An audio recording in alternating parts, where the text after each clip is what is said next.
Majority Report with Sam Seder.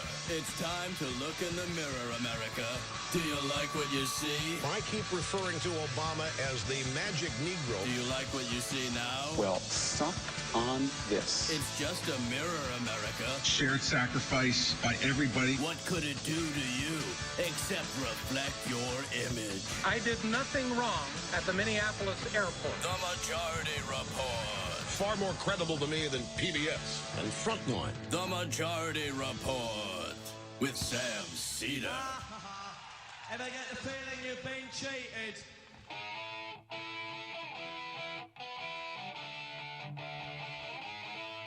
It is Thursday, March 2nd, 2017. My name is Sam Seder. This is the four-time award-winning Majority Report.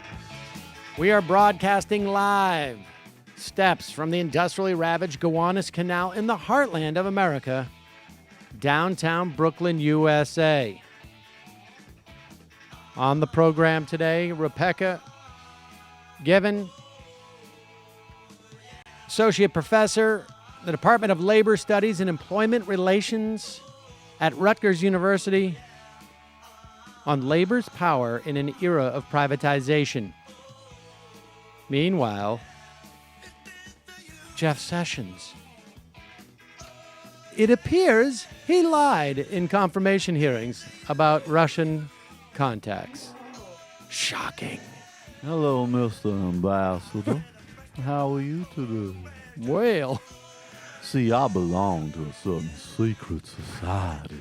House Republicans refuse to show their repeal and replace plan even to other Republicans. Meanwhile, U.S. jobless claims lowest in 44 years. America's great again. And Antarctica. Not in America, but it's the warmest ever. Bannon may have a new means to destroy our regulatory agencies.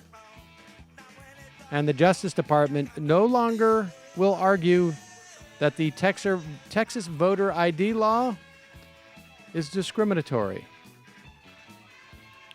Lastly, Republicans pouring money into a Georgia congressional race to fill the seat of the Health and Human Services Secretary Tom Price. All this and more on today's program, ladies and gentlemen. Yes, well, another one of those nights, right? On, thought I was going to go to bed early, 10:30. Again, they drop it. We'll go into more detail afterwards, but there's a couple of things I noticed about this story. So Jeff Sessions was asked directly by Al Franken during his confirmation hearings as to whether or not, in fact, let's play this. Here is Al Franken asking Jeff Sessions, the Attorney General nominee, just to mind your P's and Q's, I guess.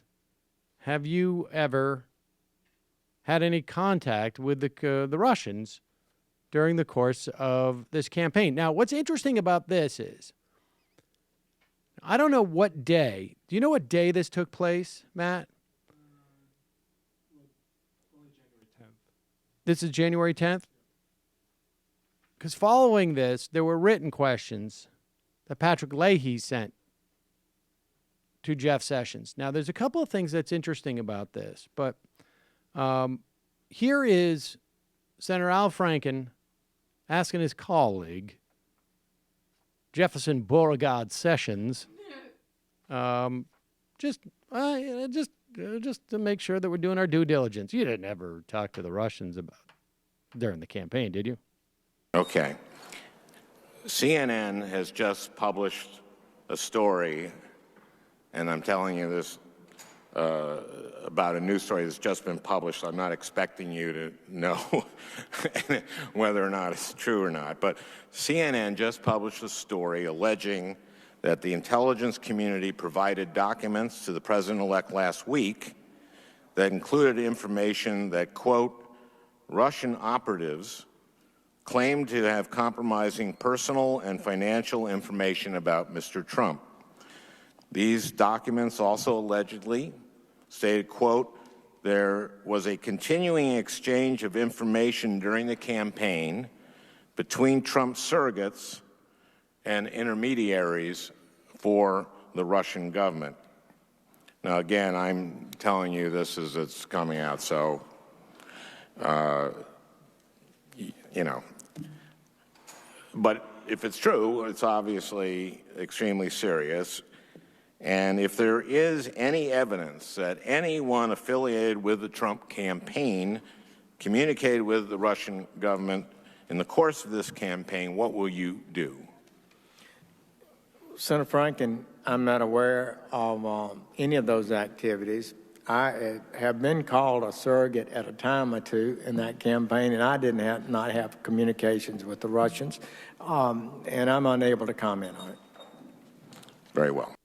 I've been called a surrogate for a time or two, and I did not have any communications with the Russians. Now, what's also interesting, and maybe I'm projecting some of this on this, but if you see the video of this, it's a split screen, and Sessions looks particularly nervous. Now, it's also possible that's just his look. Like, he looks like he's a deer in the headlight, but there does sort of feel like he's thinking like, oh my God, what do they know? All of my dreams of a second Confederacy will go up in flames. I did not call Mr. Figure's boy. What? Oh, no, did I not read with the Russians? Now, look, here is the interesting thing about this.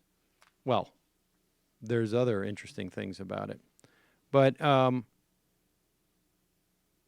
there seems to be two strands of reporting here. The Washington Post first came out with their story, and a former Justice Department aide and now a current aide for Jeff Sessions, or I should say vice versa, former Senate aide, now a Department of Justice, confirmed that Jeff Sessions incidentally met with the Russian ambassador at a group function where there was a bunch of other people there in July, and then met with him in September, on September 8th.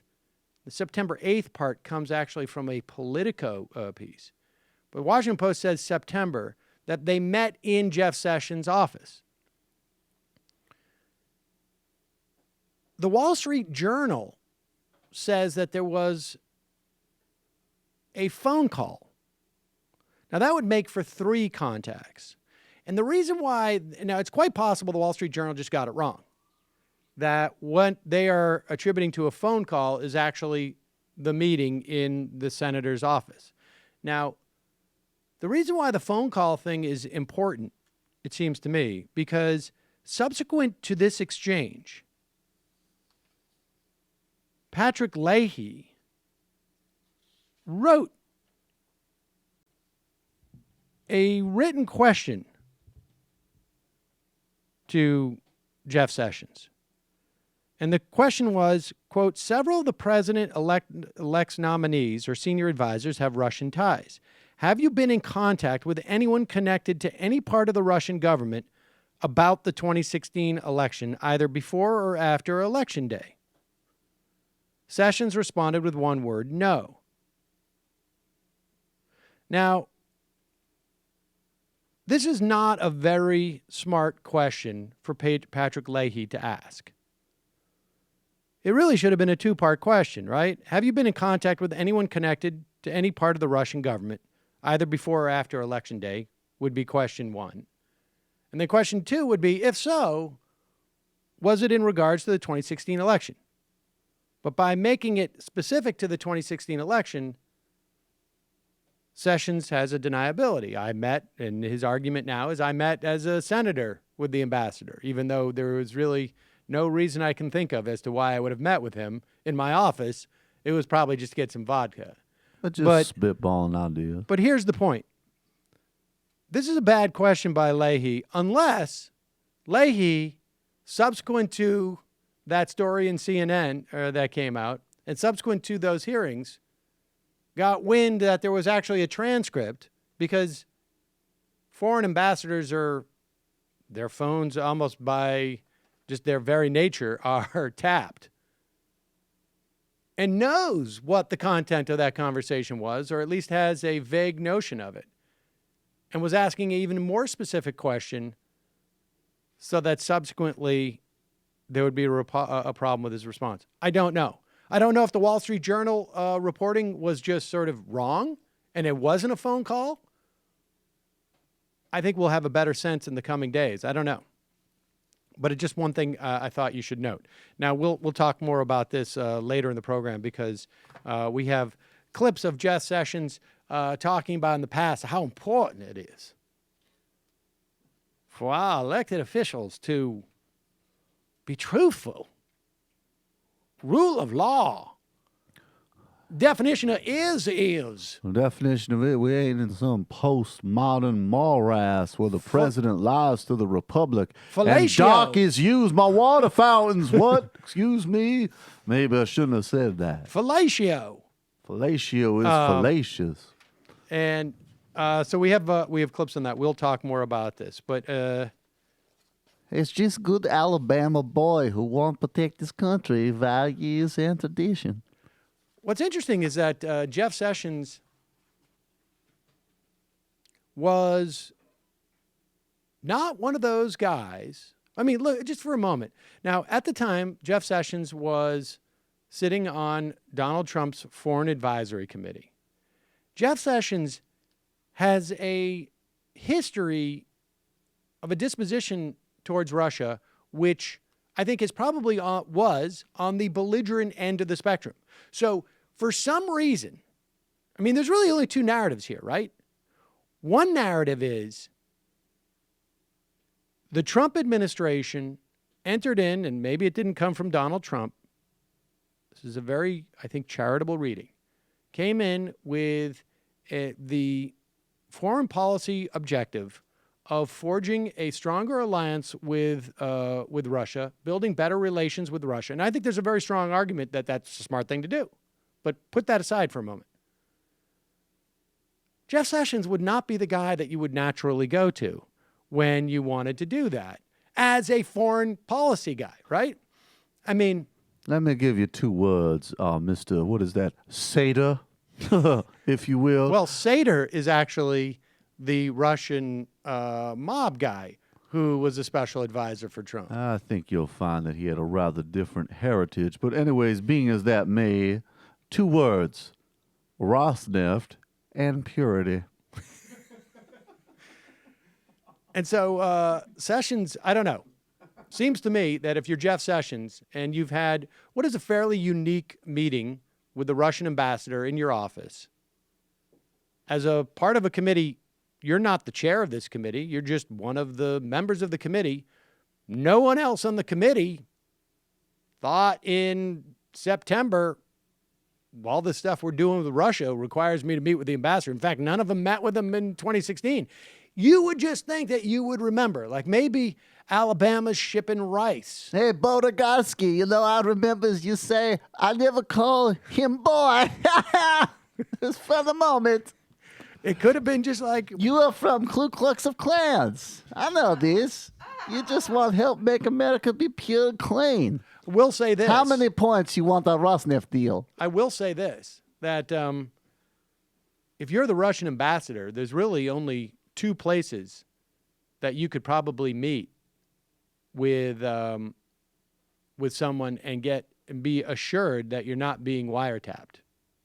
One would be in the probably secret room that they have in the Russian embassy that they have swept for all sorts of listening devices, where they go in there, the quiet room or whatever it is. And then the other would be in the office of a senator. And while at it, is there a Natasha that perhaps I could purchase? Mr. Ambassador? All right, we're going to take a break. When we come back, we're going to be talking to Rebecca Given on her piece, Challenge to Change Reforming Healthcare on the Front Line in the U.S. and UK. We'll be right back after this.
We are back. Sam Seder on the Majority Report. On the phone, it's a pleasure to welcome to the program Rebecca Given. She is a professor at the Labor Studies and Employment Labor Studies and Employment Relations at Rutgers, author of Challenge to Change: Reforming Healthcare on the Front Lines in the U.S. and U.K. And you have a piece that is adapted from Challenge to Change in the Jacobin magazine after privatization that outlines, in this instance, a case study of how unions and labor empowered themselves following the privatization of some hospital services in the UK. Yep. Thanks so much for joining us. Let's just go through. So give us the broad strokes of this case study, and then we can talk about how this applies to the U.S., both in terms of healthcare, but more broadly speaking. Absolutely. Thanks for having me. The case that I wrote about here was an interesting case. I see it as kind of labor and workers, I guess, in some sense, losing the war, but winning the battle. So in the UK, there's been a whole sense that because public spending needs to be cut, the way to have any capital improvements in public services, including healthcare, but not limited to healthcare, was to have these partnerships where private providers had the ability to profit from them. And in the case of hospitals, that meant the private providers would build a new building and provide all of the kind of non-medical, non-clinical services. So the food, the cleaning, any kind of facilities, maintenance, labs, often payroll, back office. They wouldn't provide any clinical services, so all the doctors and nurses were still public employees. But everything else that was going along and control of everything was by these private companies. And these private companies were actually sort of consortia of investors. So this was a very lucrative and profitable area. There was actually, I read about, there was an overabundance of investment opportunities. So the investors were in a really strong position. And they built these new hospitals. They called it design, build, maintain, and operate. So they were designing them, building them, maintaining them, and operating them. All four of those areas are areas where there's the potential for profit. And the people who work in those hospitals were having to deal with the consequences. So if you were and I a should doctor, say, just a couple of things, just to interject here. One is that in some respects, to the extent that we have any idea of what the supposed infrastructure bill that we're going to see from the Trump administration, there's quite a bit of this dynamic involved in it. And the arrangement also sort of sounds like what you see in arenas in this country, where you have like, we're going to build this thing and we're going to get to operate concessions and you field the basketball team. Yeah, that's absolutely right. So there's it was called the Private Finance Initiative, and there were a couple of motivating features behind it, which I think are very similar to what's being bounced around with the apparent infrastructure program under the current presidential administration. So one is the idea that we want a new thing, let's say a new hospital, but we don't want to have it appear on the public balance sheet. We don't want it to look like part of the public budget. So we will have a private entity build it, and we'll essentially pay rent. We'll pay it back over a certain number of years, often 30, sometimes 50 years. So a very, very long period of time. And in the meantime, we will give this private entity the opportunity to profit from it, right? So to essentially set their own prices for whether we're talking about concessions in a stadium or cleaning and meals in a hospital. So there are lots and lots of places where you can find profit in this. Meanwhile, the public entity, so the taxpayer, is locked into a lease, into a contract paying for the building and the services, no matter what happens to demand over that long lease period. And they also essentially still have the risk. So some of the people that I talked to over the course of the research talked about privatizing the profit but publicizing the risk. In other words, the public still holds on to the risk. If the hospital fails, those people still need health care, right? If the stadium or the road doesn't work, the public purse is ultimately going to be bailing it out, but the profit doesn't come back to the public. The profit stays with those shareholders, those investors. So there's kind of a mismatch, only for the sake of making it look like the taxpayer wasn't funding it, when really it's the taxpayer's not funding it up front, and there's a lot of private profit being pulled out of the whole deal. Indeed, and this also reminds me, I think, of what happened in Chicago with the parking meters. The parking meters, the infamous parking meters. That's exactly right. And what often happens, and you see this in, I would almost categorize it as quality of life. So with the parking meters, I think a lot of the backlash had to do with the users of the parking meters, right? They were frustrating, they were more expensive, and you actually see this in hospitals. So you see this also in even public prisons in the U.S. So those fees for, so-called users, so in hospitals, the TV and the phone fees, where you have to put in a credit card to use the phone or to have access to TV. In prisons, I know the things like phone call fees or commissary fees, which may or may not be operated by the private sector. But you get these sort of new places to find profit, where when a private provider whose primary motivation is profit is seeking any profit in any little nook and cranny that they can find, they find all these areas, and the users who are already paying for this in the form of taxes get charged a second time. All right, so this is the dynamic that we're looking at that took place in Great Britain, and this raises, because you've got investors who are not necessarily operators of of cleaning services or of working the concession stands, as it were, in a hospital, or providing food or catering services. They then hire just an array of, essentially, they contract this out, and this is where. So tell us, take it from there. Yeah, so the investors are just big investment companies that, they have offices in the city, the British equivalent of Wall Street, and they're just looking for money-making opportunities.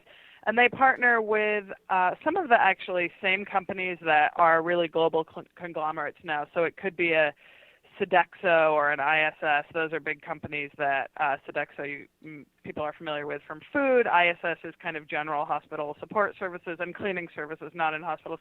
So some of these kind of global service conglomerates that are highly, highly profitable, really economies of scale and sort of, providing whatever it is, food or cleaning services. And they hire the workers to do the work, although in actuality, we get into layers of contracting, subcontracting, and subcontracting, because sometimes they're paying so little they are having trouble recruiting, so then they're going to temp agencies, and so they're often workers doing the same job who might be working for multiple temp agencies. The hospital that I wrote about here, one person I interviewed said that there were people on 9 different sets of employment terms and conditions doing the same job, right? So when you add up all those temp agencies and different kinds of recruitment.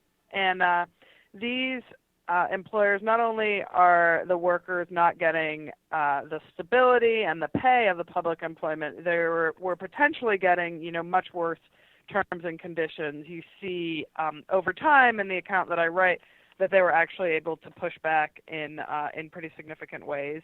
But in the first instance, it was essentially taking what was a very stable public sector job, where even if you were sort of lower on the status ladder, you were cleaning a hospital ward, you still had a stable long-term job with decent benefits and some investment in that community. So you cleaned the same part of the hospital every day, you interacted with doctors and nurses, and there was the ability to have a long-term relationship, to have pride in your work in that sense. And when it goes into this profit-driven model, it's much more of a race to the bottom. These become high-turnover jobs. They're equivalent to, McDonald's or Walmart or any low-wage job that people take for potentially as little time as possible before they move on to the next thing. I mean, I can't help but think that, when I think about this model, that in the States, that the post office is sort of viewed as a potential. I can't help but think that there are private entities out there, ranging from UPS and FedEx to just holding companies that are just looking at the post office as this sort of huge potential for a similar dynamic? Yeah, I think that's exactly right. And there's a few things that happen with the privatization. One is that anything that can be profitable is desirable and can be sold off or contracted out. And then what's left, it's the same thing as we think about with, health insurance and risk pools. What the government is left paying for are those services that maybe we as a society think that we need, but that aren't highly profitable. So with the post office, I would say, rural mail delivery, right? That's much more expensive per household than urban mail delivery. So all of a sudden, you've got what was subsidizing the most expensive service taken away for private profit, and the taxpayer is paying for the most expensive part without that built-in sort of equalizing or subsidy. So you have, that mismatch, and then it becomes, look how expensive this mail service is when we've actually, disrupted the model so much that it can no longer pay for itself. So I think, yes, that's a huge problem. And you get the same thing in any kind of health insurance, right, where people end up finding, there are a lot of providers who want to provide, let's say, knee replacements or other lower risk, lower cost surgeries, but then you get to, very complex, multiple diagnosis patients who are very poor, and the government is providing that safety net, right? So it's the same reason that we think it's good to have healthy people in a risk pool with Right. less healthy people. It's kind of the same thing with something like the post office, right? We want to have that cheaper urban mail delivery in the same cost bucket as the more expensive rural mail delivery. Otherwise, eventually, one is going to be farmed out for profit, and rural mail delivery may just not exist.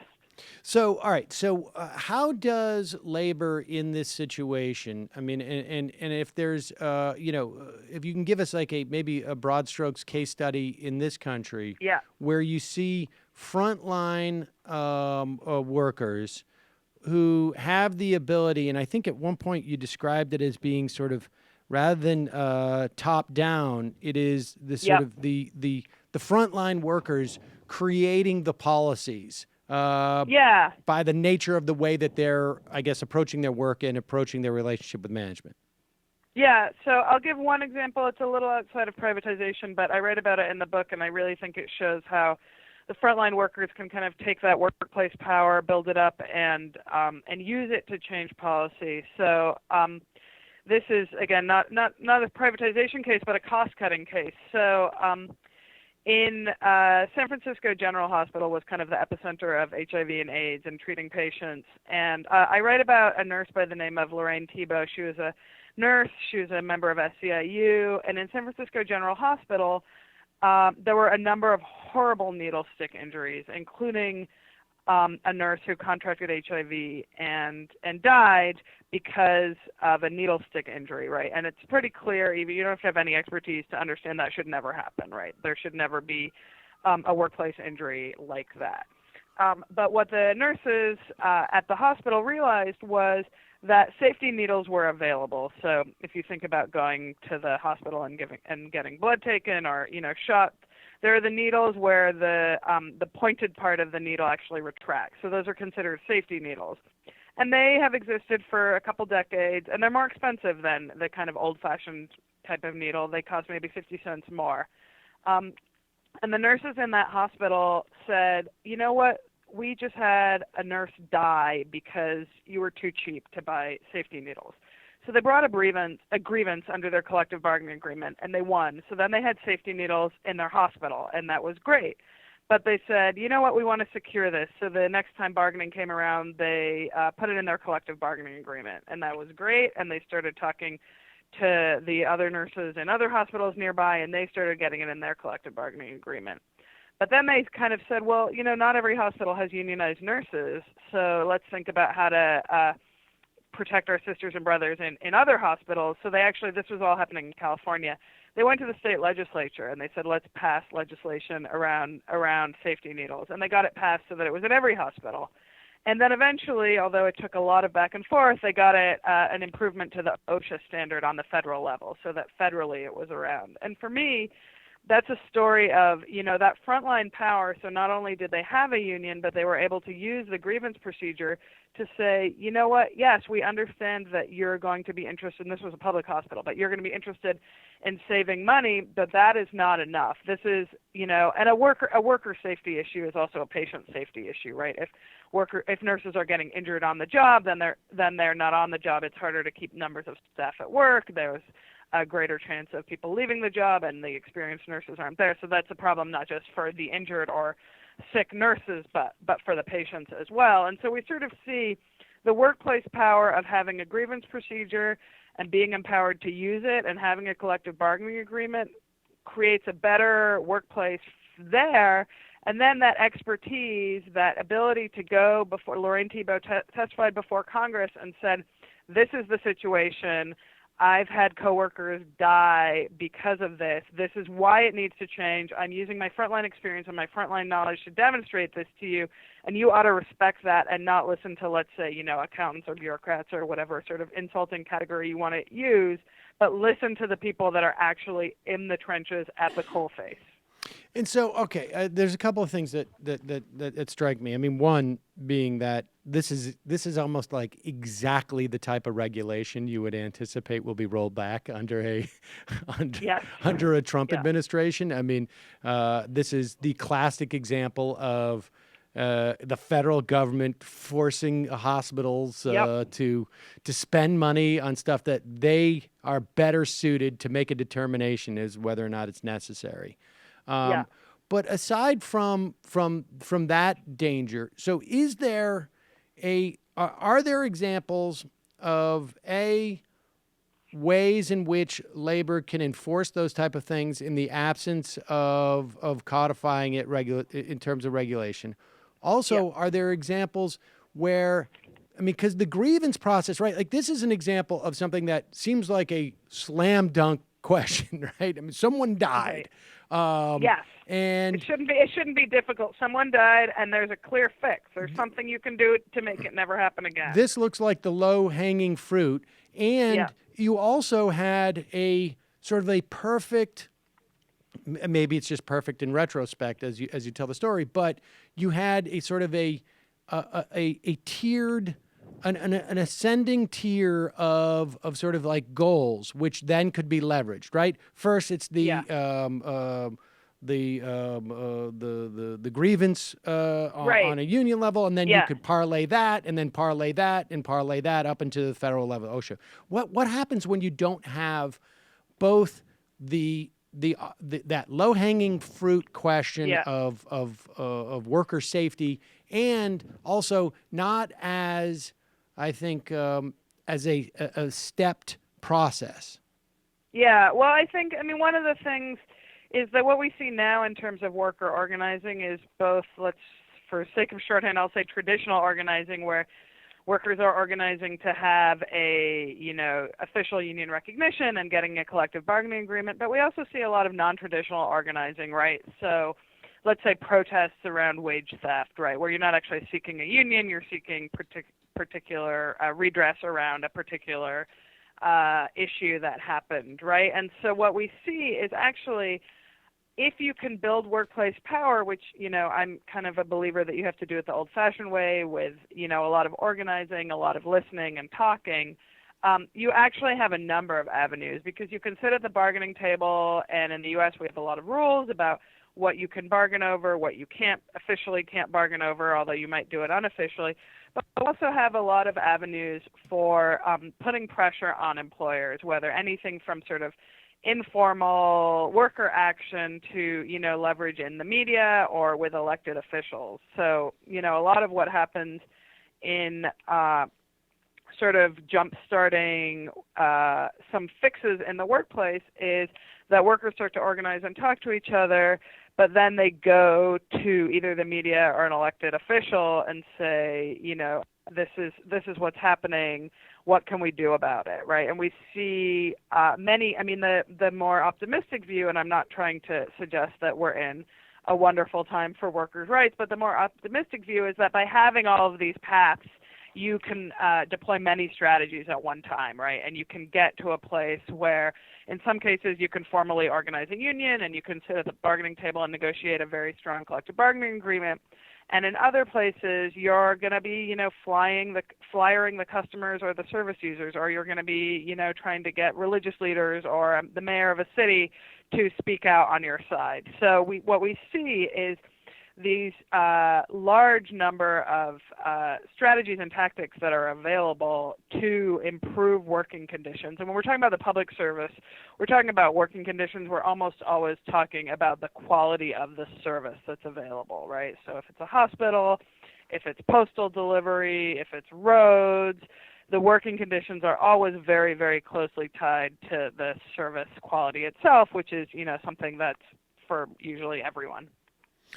And do you have an opinion, or have you done any research in terms of the different implications on the broader approach that perhaps unions or labor organizations are taking relative to sort of the difference between what they call managerial unionism versus social justice unionism, and for the sake of people who don't necessarily know what I'm talking about, will you just sort of outline those two different approaches? Yeah, I mean, managerial unionism, sometimes called business unionism, is more like a transactional model where you have a union and your job is to kind of service the current members, negotiate collective bargaining agreements, go through all the transactions that are part of sort of the baseline level of representation for your members. A social justice model takes more of a movement approach and say, for example, the Fight for 15, right, which was something that SEIU, a huge union, took a huge part in. Almost every SEIU member was already getting $15 an hour, so that was a movement which was motivated by, we need to raise wages for everyone, not just our members.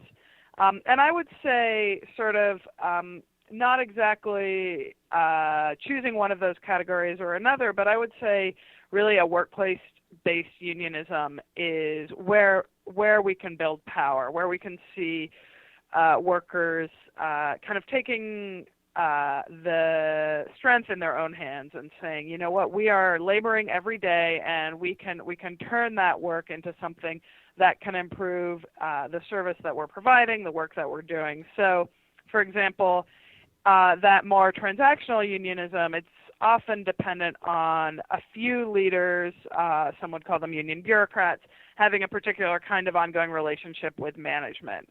And the social movement unionism, there's been some criticism that it's based on turning people out to, let's say, protests. So maybe a union member will go to a protest at a Burger King. But are the Burger King workers at the protest at the Burger King, right? And so if you're looking at more of a deep workplace model, you're saying, let's make sure that workers are engaged and they're making decisions about their own workplace. And then you can feed that up to the leadership of the union. I think, a really good example for me is the Chicago Teachers Union, which a lot has been written about in the past few years, and having a really deep level of organizing so that those teachers really knew why they were thinking about striking, what the issues were, and they were directly related to their own workplaces, right? From class size to temperature problems with not working air conditioning. Those teachers were building power in their own workplaces. You don't want a situation where you have, a union office in downtown Chicago, and every 3 or 4 months they're calling up members and saying, hey, we haven't talked to you in a while, but can you show up at a protest, right? You want a situation where members in the workplace are talking to each other, they're figuring out what their common issues are, what their common ideas for improvement are, and, utilizing the strength that they have, but they don't realize they have unless they talk to each other and really come together. Rebecca Given, the book is Challenge to Change, Reforming Healthcare on the Front Line in the U.S. and the UK. Thank you so much for your time today. I really appreciate it. Thank you so much for having me, Sam. All right, folks, we're going to take a quick break, head into the fun half of the program. I have to say, so it's social movement unionism, but I almost, like now, I don't think I can say the words social without SJW. SJW. And I felt like that would have been really awkward. for me to beta have gone into. You've never called me to hear my views on labor relations. Well, we're going to go into the fun half and hope that we get a call from Gorka. I have reason to believe that he's analyzed our YouTubes and is. I have heard rumors about this. Why have your Kellyanne Conway videos outperform the ones you do about me? Yet you continue to do those silly voices. It's utterly ridiculous. You could be focusing on her. There's a 4-to-1 view ratio, but yet you insist on excoriating me. Well, to be fair, Dad was around. They sidelined her. I've gone to Social Blade and I've analyzed the length of listening on your Melania videos. And you... If old Dad was still alive, he'd burn your devils. I'm still working my way through his book. My father was the greatest man in the world, and Arabs are subhuman. Chapter 3. It is really impressive how many words are in this book. And, you know, it's sort of like so far, and we're getting to the point where he's going to give us the solution to radical jihadism. Radical jihad requires repeating but he's gone the magic through word. The intellectual history, essentially, of radical jihadism. And what is fascinating about listening to this book is like there are so many words, and only about 24 of them are relevant to what he's actually saying in the end. And he skips things. It's really interesting. It's taught me a little bit about, you know, like his whole argument is that radical jihadism is an existential threat to us, like Jews, like fascism and communism and Judaism. And he goes he cites George Kennan, who was Kennan, the Cold War strategist. Yes, wow. Yes, who wrote the basis of what ended up becoming our sort of long-term strategy to fight the Soviet Union in the Cold War. And but you know, there's like some very subtle sleight of hand because there's so many words, and the sleight of hand just happens in the sort of the innocuous phrases like communism was an existential threat to the United States, which of course is demonstrably false and almost obviously false. Wasn't that communism was an existential threat to the United States? It was that the Soviet Union and nuclear weapons were an existential threat to the United States. Fascism was not an existential threat to the United States. The Axis powers... He's making a category mistake. Yes, or a category evasion. If there was a Muslim empire that had nukes and ran a significant part of the world and bombed Hawaii with its air force... And the thing is, like literally the amount of words to make that sleight of hand, you know, literally like 24, right? I mean, communism, he'll just say it like the Soviet Union and communism were an existential threat to us. Okay, so there he has done, and that's all you need to say communism, fascism, and radical jihadism, Islamic jihadism. Feminism, and people who don't like Grand Theft Auto. And none of that with all the granular detail that it appears he's giving in the evolution of radical jihadism. Those 12 words in equating an existential threat with the Soviet Union and their weapons and communism is all that it takes for him to sort of essentially take it to the next level.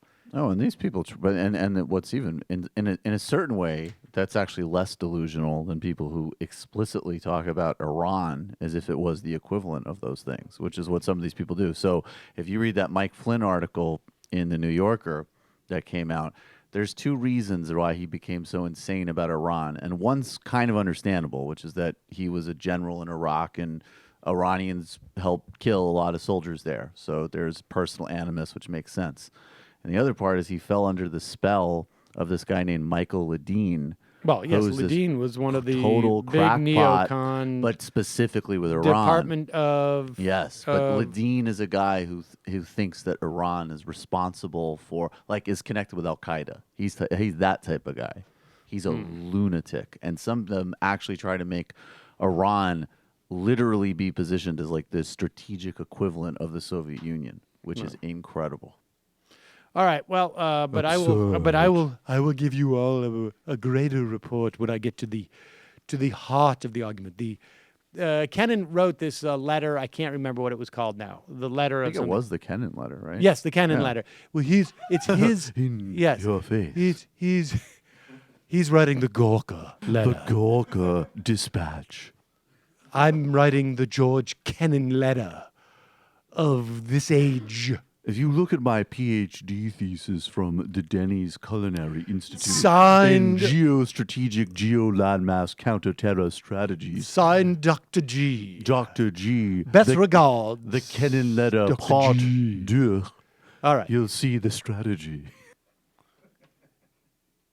Dear Sam, why are you so self-indulgent about the Gorka voice? Folks, I'm just sending an email to myself. Because it's fun. Ladies and gentlemen, it is your support that makes this show possible. By becoming a member today of the Majority Report, you're not only supporting the show, but we're giving you a bucket load of free content, of additional content. I guess it's not free at that point. No, it is. It's all free. It's just that you pay for for us to remove La Poupée from the closing. That's what it basically is. All the content's free. And no ads in the member show. So please, if you do have the financial means to become a member, please do at jointhemajorityreport.com. Again, if you're one of those folks who are going through a rough patch, send us an email at majorityreporters@gmail.com. We don't lock anyone out of the fun half for financial reasons. I was going to say especially now, but the reality is since we've had a fun half, we've never locked anybody out for financial reasons. So by all means, join themajorityreport.com.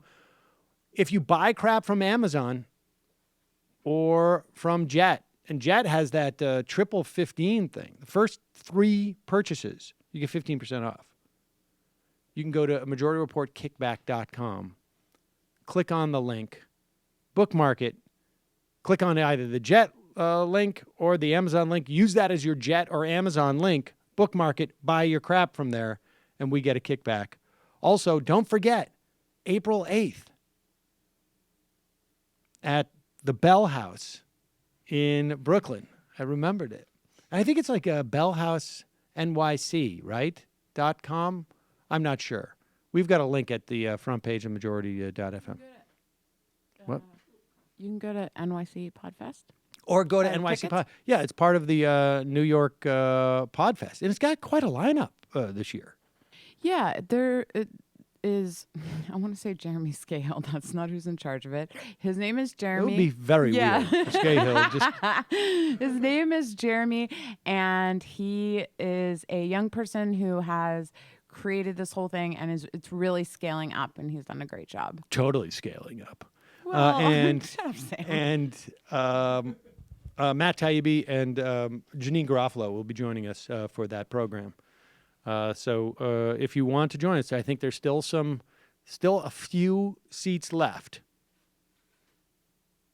So buy your tickets today. See you in the fun half. 646-257-3920. We'll see you in a minute.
Yes, ladies and gentlemen, it is the world-renowned, highly exclusive fun half of the Majority Report, ladies and gentlemen. We still have plenty of Jeff Sessions sounds. Jeff Sessions. Is that whining noise my computer? God. No, it's your voice. I've got to get. I know. I got to get a new. This computer. What's that is whining just like noise? Yesterday I said it was annoying. Sam said live with it. Today. I think you could deal with a laptop. 12 hours later. It's so noisy. Hurts my face. Hurts my face. All right. So here is Jeff Sessions in this morning issuing a denial that is slightly different from the denial he offered Senator Al Franken and Senator Patrick Leahy when they asked questions as to whether or not Sessions had met with Russia, with Russian officials. He's changed his tune just a little bit. Now, recall, again, there's nothing inherently wrong with a senator meeting the ambassador to Russia. I think that's probably a healthy thing. But the question is, why lie about it? And if you're going to argue that you didn't lie about it, you just provided a different context, why not just explain what you were meeting them about? Here is Jeff Sessions offering his denial. Well, I have not met with any Russians at any time to discuss any political campaign, and those remarks are unbelievable to me and are false, and I don't have anything else to say about that. So thank you. All right, so I have not met with any Russians at any time to discuss a political campaign. Now, I happen to believe him. I don't think there would have been any reason for him to discuss the political campaign. Now, did it come up? Maybe it did, maybe it didn't. But there's a very easy second half of that response that Jeff Sessions has, which is, I met with the Russian ambassador to discuss blankety blank. Now, if it's just checking in on what their disposition was about Syria or wanting to create a relationship because we have farmers in Alabama who are selling rice and Russia could be a good market for this. Or he could just simply say, I've got a piece of the Rosneft deal and I just wanted to work out give the ambassador my bank account number. And the routing number. They grow rice in Alabama? I don't know about the rice, but that's not that was the throwaway line there. There is a state of Alabama trade mission in Russia. Yeah, it's not. Yeah. There's a whole the other thing is that lie, and Jeff Sessions, just really briefly, is the other kind of underrepresented part of his record is he is a major promoter of the fossil fuel industry, which does also synchronize with Russia. So that would be a general geostrategy independently of the Rosneft thing. Indeed. Independently. He also was the one who recommended Carter Page, who is at the epicenter, it seems to me, of the investigation of contacts between the Trump administration and Russian banks and whatnot. Carter Page is a guy who has been swimming in that world, I guess, of Russian oil companies. Now, what's also interesting is that here you have, last night, the story breaks, John Harwood at 10 o'clock, 10:07 p.m., tweets out, Trump administration official on Sessions Russians envoy, quote, superficial comments about election-related news, not substance of their discussion. So, in other words, they had a substantive discussion of which the superficial comments about the election were not a big part of it. So I don't know what so it begs the question, A, what was the substantive question about? And B, why did Attorney General Sessions an hour and a half later say, I never met with any Russian officials to discuss issues of the campaign? I have no idea what this allegation is about. It's false. Now, what's interesting to me is that he's now narrowing the issues of the campaign. Yep. That's what I noticed too. Exactly. Campaign. We didn't talk specifically about his Obamacare replacement proposals. We weren't talking about issues. Well, we were talking or campaign. General thematics like the white race and Rosneft. I don't know. It's very strange. The question is, why did he lie? And he did lie. I mean, let's face it, folks. He lied. I mean, as Phoenix pointed out on Twitter, I mean, this is one of those examples where, I mean, not only did people get in trouble for far less with the FBI like entraps people for far less. Right. I mean, that's like it's most of its counterterrorism program is finding like, hey, are you a troubled young Pakistani youth with a vague grip on reality? Would you like to join a fake terrorist organization? Boom, nailed you. All right. But here's the question. Where can we get guidance as to what you do with an attorney general who at the time was a nominee, a sitting senator, who has lied to Congress on 2 separate occasions, directly lied? I wish there was a voice, like a moral authority that we could turn to. Oh, what's that? From 1999? Well, by all means, play it. Well, you know, people say the Republicans.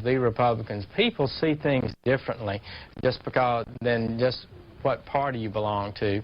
I am concerned about a president under oath being alleged to have committed perjury. I hope that he can rebut that and prove that did not happen. I hope he can show he did not commit obstruction of justice and that he can complete his term.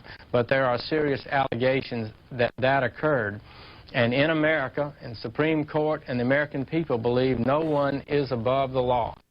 And the president has gotten himself into this fix that is very serious. I intend to give him an absolutely fair trial.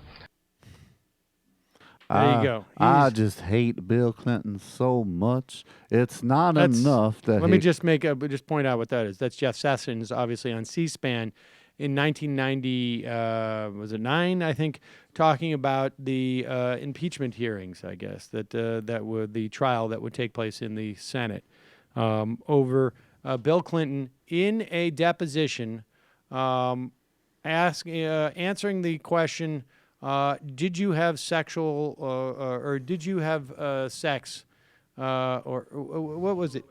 That's how he answered. The definition was it depends on what the definition of is or Which something. is so He denied awesome. having ongoing sexual relations with Monica Lewinsky, which was a third order or fifth order question in the context Let of me just say, the though, initial investigation. I feel like we're being a little intellectually dishonest here because if you play the rest of the clip, he goes on to say, this isn't as an example the president lying about taking bribes from a foreign government as an example, in which case he should be excused. This is about something far more dangerous, which is having a little Jew girl soil herself all over the Oval Office. It's an insult to the country and the Constitution. It's not enough that it has a burger and it plays a saxophone with that there Arsenio Halls and all the mother uppity Hollywood darkies. Now he's got to take a little Jew girl from Beverly Hills on our fine, sweet White House. What are we going to tell the children? What are we going to tell the children that Miss Lewinsky Stockenbergowitz or whatever the gosh darn hell her name is all over the house that our forefathers and their property constructed? I think the problem started with this whole thing of Bill Clinton being the first black president. I had an inkling when he said that black people was human. that we were going to have a problem. Did you here. notice he was wearing sunglasses on that Arsenio Hall show, like a jazz musician, smoking marijuana? Smoking one of them devil sticks from the 40s. And he thinks that just because he executes one of them that don't got no brain functioning anymore, that I'm going to forget. I applaud that. Look, I'll applaud that all day, but I still remember the saxophone. See, we in Alabama got long memories. I think when they have the trial for Jeff Sessions on his perjury, that he should be given the benefit of the doubt. You can't handle the truth. Meanwhile, the timing of this was rather suspicious, it seems to me. I've noted that Donald Trump has made it virtually impossible for me to sleep because it seems now once a week, maybe twice a week, I'm about to go to bed. It's 10:30 at night. And, for me to go to bed, it means like I've got to either, take some Ambien or melatonin or mix it with some bourbon. I mean, all sorts of different tricks. But the point being, well, whatever. Warm milk mixed with bourbon and melatonin. Can I have milk, Mom? So, but this is one of those nights where you get one story drops around, I don't know, 7 p.m. of the Times, and then the Post drops their story at 10, and then 10:30, and then Wall Street Journal, and then the Times again, and then I'm up until 3 or 4 in the morning, chasing down. I don't know. At that point, I'm online too long, and I'm not the only one who's noticed this. The timing. Here's Fox and Friends. It does sound as if he did have one meeting as a U.S. Senator with the Russian ambassador in his office. But the headline is the Democrats Pause it. want blood. I should just say, it doesn't sound that way. This was from this morning. That was actually confirmed by his spokesperson. It doesn't sound like it. It's not like you have to piece this together. It was literally confirmed by the people working for him. Sure sounds like I met with him, doesn't it? Sort of. Sort of, in a matter of speaking. Well, that's all right. Fudge on that one. Go ahead. Make your point, Steve Ducey. Democrats want blood, and they say, look, he can't investigate the Russia stuff because he's got a tie to the Russians. All right, so the New York Times has a story today that said the Obama administration had scrambled Pause to it. keep Let me this just say that whole thing about the Democrats wanting blood. You know who else wants blood? It was that Shylock.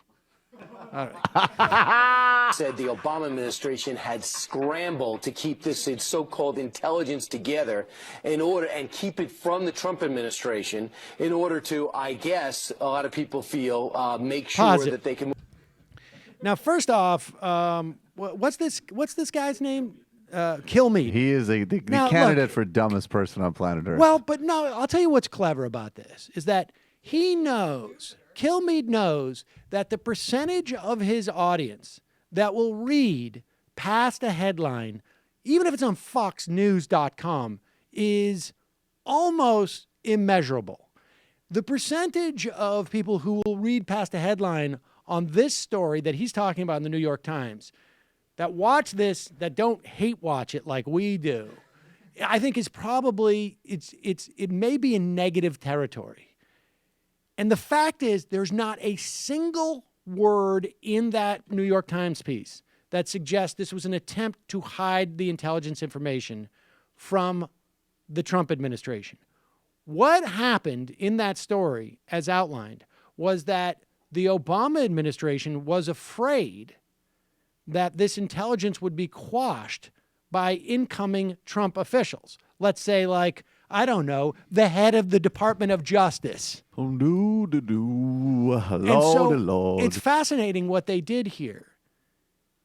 They made a concerted effort to have as many opportunities for this information, some of it declassified, some at different levels of classification, be spread around the government in as many ways as possible. So anytime people met with intelligence officials within the administration. You're talking about the Obama administration did this. Yes.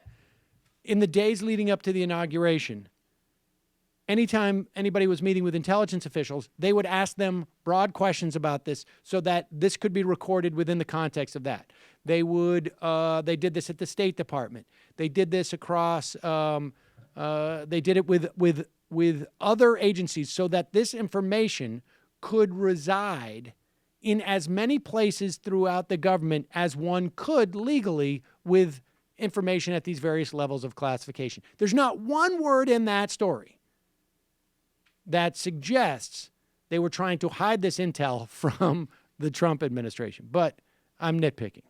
Scramble to keep this so-called intelligence together in order and keep it from the Trump administration in order to, I guess, a lot of people feel, make sure that they can move forward with an investigation, maybe without the Trump administration knowing. Even the State Department, led by John Kerry, also took part in intelligence sharing. They claim the Dutch and British also have information about meetings between Trump officials, and they claim to, Trump officials and Russian officials. Is the article suggesting then, in your opinion, that they're releasing this information after Donald Trump had a great speech and the country? Not the New York Times or Washington Post story, I'll tell you that. I mean, but the timing is interesting.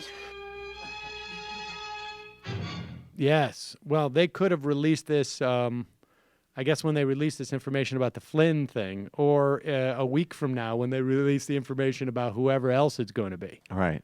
Yeah. Very interesting. It's always interesting because it is actually kind of interesting that every top-level member of this administration. You know, the other thing is that actually is kind of innately I think interesting. it could be very possible that this was released after that speech, but it also seems to me that Tuesday, Wednesday seems to be the days that they release these things. Yeah, like they've got a schedule. I mean, there's Clearly. no doubt. Yeah. There's no doubt that this is a highly orchestrated campaign.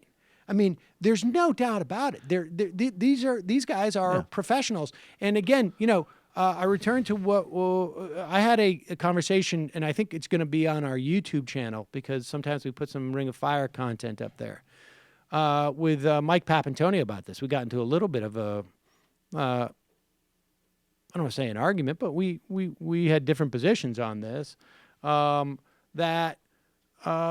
There is, yes, I think it is problematic to have intelligence agencies basically at war with an administration. At the same time, you can look at it as a perspective of this also could very well be, and we may not know until the end, whistleblowing to basically prevent Jeff Sessions from quashing this investigation at the FBI. And we may not know until the end of this, but it is. So people should be cautious on both sides of this. I think just 2 quick points. I mean, one that's funny to me is like everything about this, if you described it generically, if you're like, hey, there's a president who openly attacks the CIA and the intelligence community, and then on the other hand, there's an orchestrated effort by members of the intelligence community to undermine the results of an election. If you gave that to me on paper, I would be like, well, that's terrifying, and you'd have to support the president. And then, of course, in actuality, it's like exactly the opposite how it's playing out. But the second point is, I feel like it doesn't in any way surprise me that no one at Fox cares about this. Like it doesn't surprise me at all, and it shouldn't surprise anybody. But like, it's another great example, though, of like, even liberals still getting tripped up and trying to do like the shame and hypocrisy game with these people. You just have to completely let it go. It's ludicrous. They don't care. If Russia helps them win, then it's fine. I mean, to be fair, there's also some of that on the the left and the Democrats. Oh, of course. Too. Well, I mean, see, breaking there it news is. from that Fox and Friends clip is that the blonde lady can talk. Oh.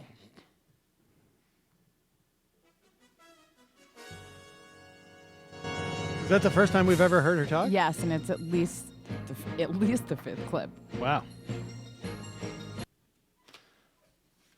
There you go. Good job, Matt. I like when Killed Me. It's just Matt like pulled the right clip then. I'm just like spitballing here, but like there's so-called intelligence, right? And then there's just like there's like a meeting, and supposedly and they want blood because Britain and Denmark, and then you got France coming in there, and Trump's just like, and wait a second, I want to Ducey, get jobs. What do you think? I love how Ducey sort of delivers that, like, I guess they're afraid of Jeff Sessions running the investigation because he, has and I contacts. guess they're a little bit concerned about Mr. Gambino heading the investigation of the Gambino family. It's just kind of weird, right? Doocy. Oh my I mean, God. all of a sudden, like, they don't, apparently the Democrats don't want the target of the investigation overseeing the investigation. I mean, get along to these liberals. It's But incredible. he's a little bit goofier when he does it. Just He like kind of reminds me, in in a weird way, he reminds me of Dennis Miller in this very indirect way. He has a little his own goofy. Oh, this is the best. All right, we're going to go back just a little bit in time, ladies and gentlemen. And I'll tell you why. Because put aside, again, I think I've never thought that to the extent, if it is the case that the Russians did these hacks and whatnot, that had a significant, even in the context of the many small things that could have influenced this election, didn't have nearly as significant of a impact on the election as I think the Democrats are arguing, obviously for political reasons. But I do think that there is a significant amount of evidence that there is some attachment to Russia from the Trump organization that we're not aware of, that I think is highly problematic. And I suspect it has to do with money. And so let's go back in time. July, ladies and gentlemen, where Paul Manafort, the person with no electoral experience, but deep, deep ties to Ukrainian leaders who have deep ties to the Putin regime, is answering a question from on CBS about the DNC hack. And this is a great question. This is, incidentally, this guy is a PR media consultant who trains his clients how to go out and do media.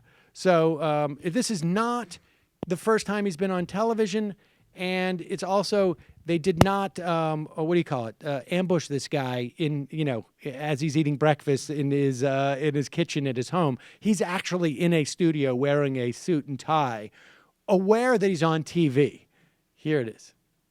So to be clear, Mr. Trump has no financial relationships with any Russian oligarchs. That's what he said. That's what I said. That's obviously what our position is. Can we play that back again? That's what I said. That's what he said. That's obviously what the proposition is. Is that what he says? The proposition or the position? That's what our position is, which Is that what he actually said? sounds even better. Also, for anyone listening, he looks like he's just going to pass out right there. Yes. But so to be clear, Mr. Trump has no financial relationships with any Russian oligarchs. That's what he said. That's what I said. That's obviously what our position is. Hey, look, I much prefer working with fucking gangsters in Ukraine to keep their story straight. This guy's out of his fucking mind. At this point, I thought this was a deep Russian con job operation. I don't even know if he's even met those people myself at this point. The guy's a fucking lunatic. I'm asking him to not insult Mexicans for 2 goddamn seconds. I miss working with the fucking Pakistani intelligence services or Angolans who cut out people's freaking tongues over here. That's actually a literally an on-point take, I think, of what happened.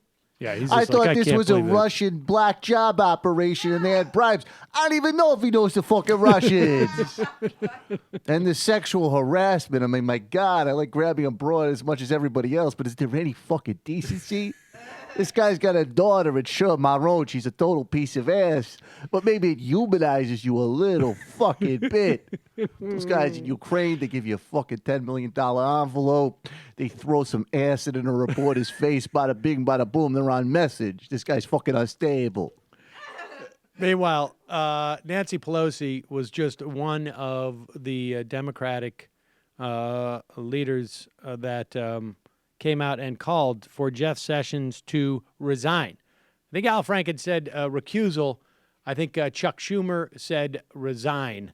And here is Nancy Pelosi adding her voice to the calls for resignation. I think even like Republican operatives are now saying recusal seems to be somewhat. Chaffetz even said that. Yeah, I mean, even Steve Doocy is saying, like, raising the idea that there's a connection between Sessions and.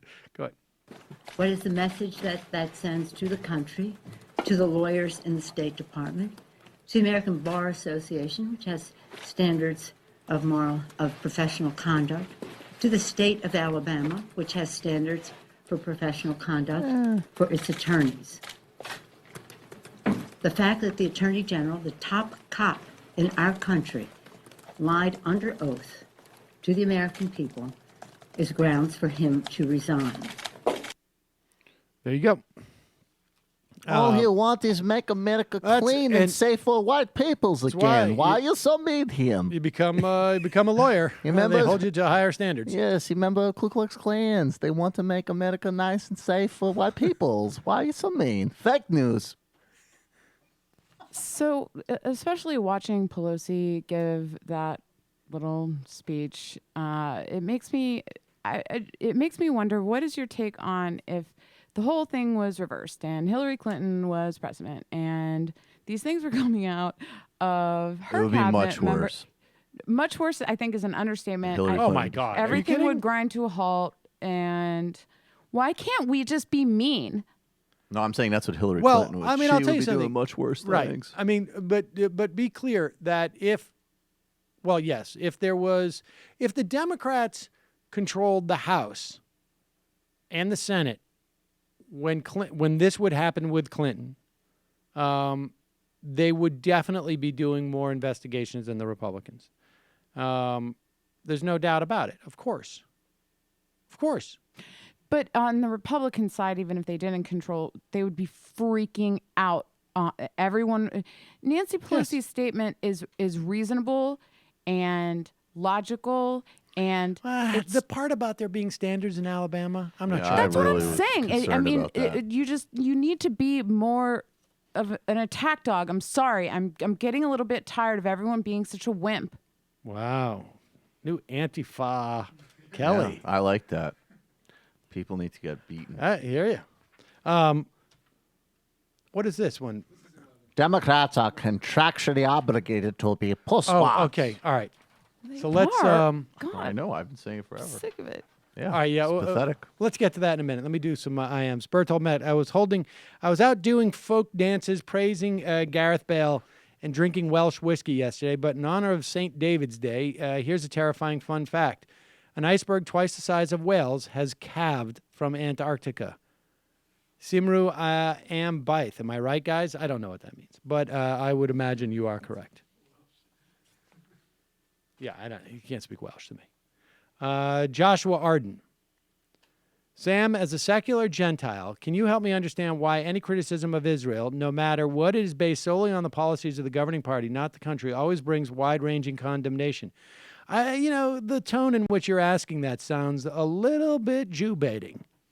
I understand the sensitivity of the Holocaust, though I don't understand why in U.S. politics you can't say you support the state of Israel, but also say what is obvious intent of Bibi's Likud party's intent of expanding settlements.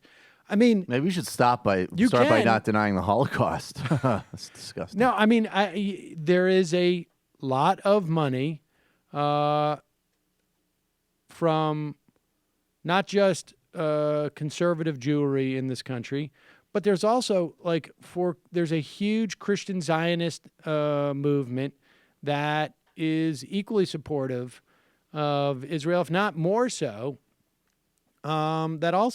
So there's some strange bedfellows that dominate our politics, and it still remains in Congress, regardless of both sides of the aisle, like a third rail type of issue. But I think that's changing.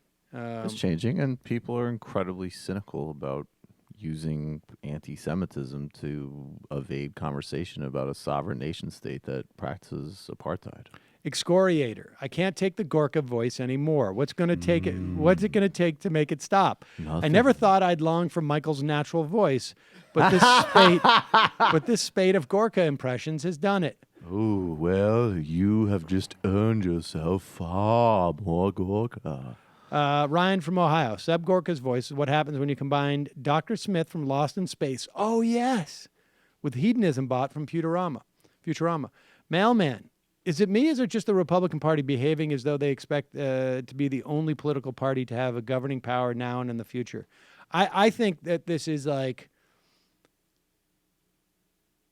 one of those all-in situations where they are just hoping that Trump can hang in there long enough for them to get everything they want.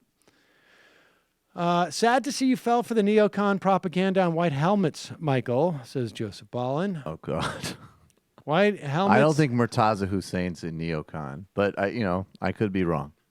Link at the bottom. If Sessions goes down, will Trump be impeached? Also, why aren't any Democrats pushing for articles of impeachment for Trump? I think they are, actually.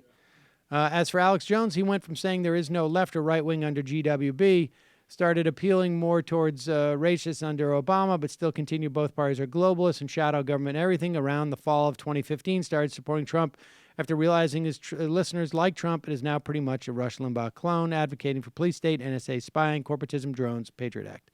I know, it's absolutely shocking to see Alex Jones, to find out that that guy may not have had the integrity that we all thought he did. Institutions fall. It's really sad. Jeffrey, will you take me on tour of American Southern State? Kenning's letter was called the Long Telegram. Long Telegram? Just a note from your loyal history grad. How about a shofar for my recent graduation in history from UMass Boston? Oh, good luck with that. Love the show. Keep up the great work. Oh, Michael, Two Dope Boys is fantastic. Thank you. Savvy Kaz. I'm glad Sessions is under fire in so much as the media focus helps pull the media away from faintly praising Trump's surprisingly normal speech. I know, suspicious, isn't it? The Twister. Sessions, titty twister. Sessions should be thrown out because he is a white supremacist scum, not because he lied about talking to the effing Russians. This neo-McCarthy witch hunt gives cover for all kinds of normalized fascism. Unorthodox report. Hey, Sam and crew, what do you think of the ultimate consequences of finding Sessions' connections to Russian diplomats would be? Other progressive talk show hosts like Randy Rhoads are diving into the Russian connection stories, but you guys seem skeptical. What are your thoughts? For me, what I would say it is that there are deep financial ties. That this is all going to come down to money. I don't think it's I think it's going to be money. Oil and money. I don't think there's much ideology. There's more that drives the human soul than shekels, you murderer of Christ. Mr. Gobbler. Sam, there's ample photographic evidence exposing the white helmets as frauds. Oh, my God. I'll talk about it when I post. Michael needs to STFU and stop apologizing for U.S. imperialism and aggression. Oh, yeah, totally. Lawn Chair Media. Carson approved for HUD. First order business, nap time. Doing stuff is an Alinskyite tactic. Dominic, Alabama grows peaches, cotton, soy, peanuts, okra, squash, watermelons, no rice, really. Well, I think you know my point. Denver Dave, do you think the Obama administration coordinated the wide dispersal of Trump's Russian-related contacts and instituted last-minute sanctions in order to tempt Trump into suspending the sanctions shortly after the inauguration as a pretext to continue the investigation? In other words, do you think the strategy was coordinated in order to let Trump and his cronies hang themselves? I don't know how much the sanctions play into that, but I think... Look, I don't think they map this out. I think it's like what I would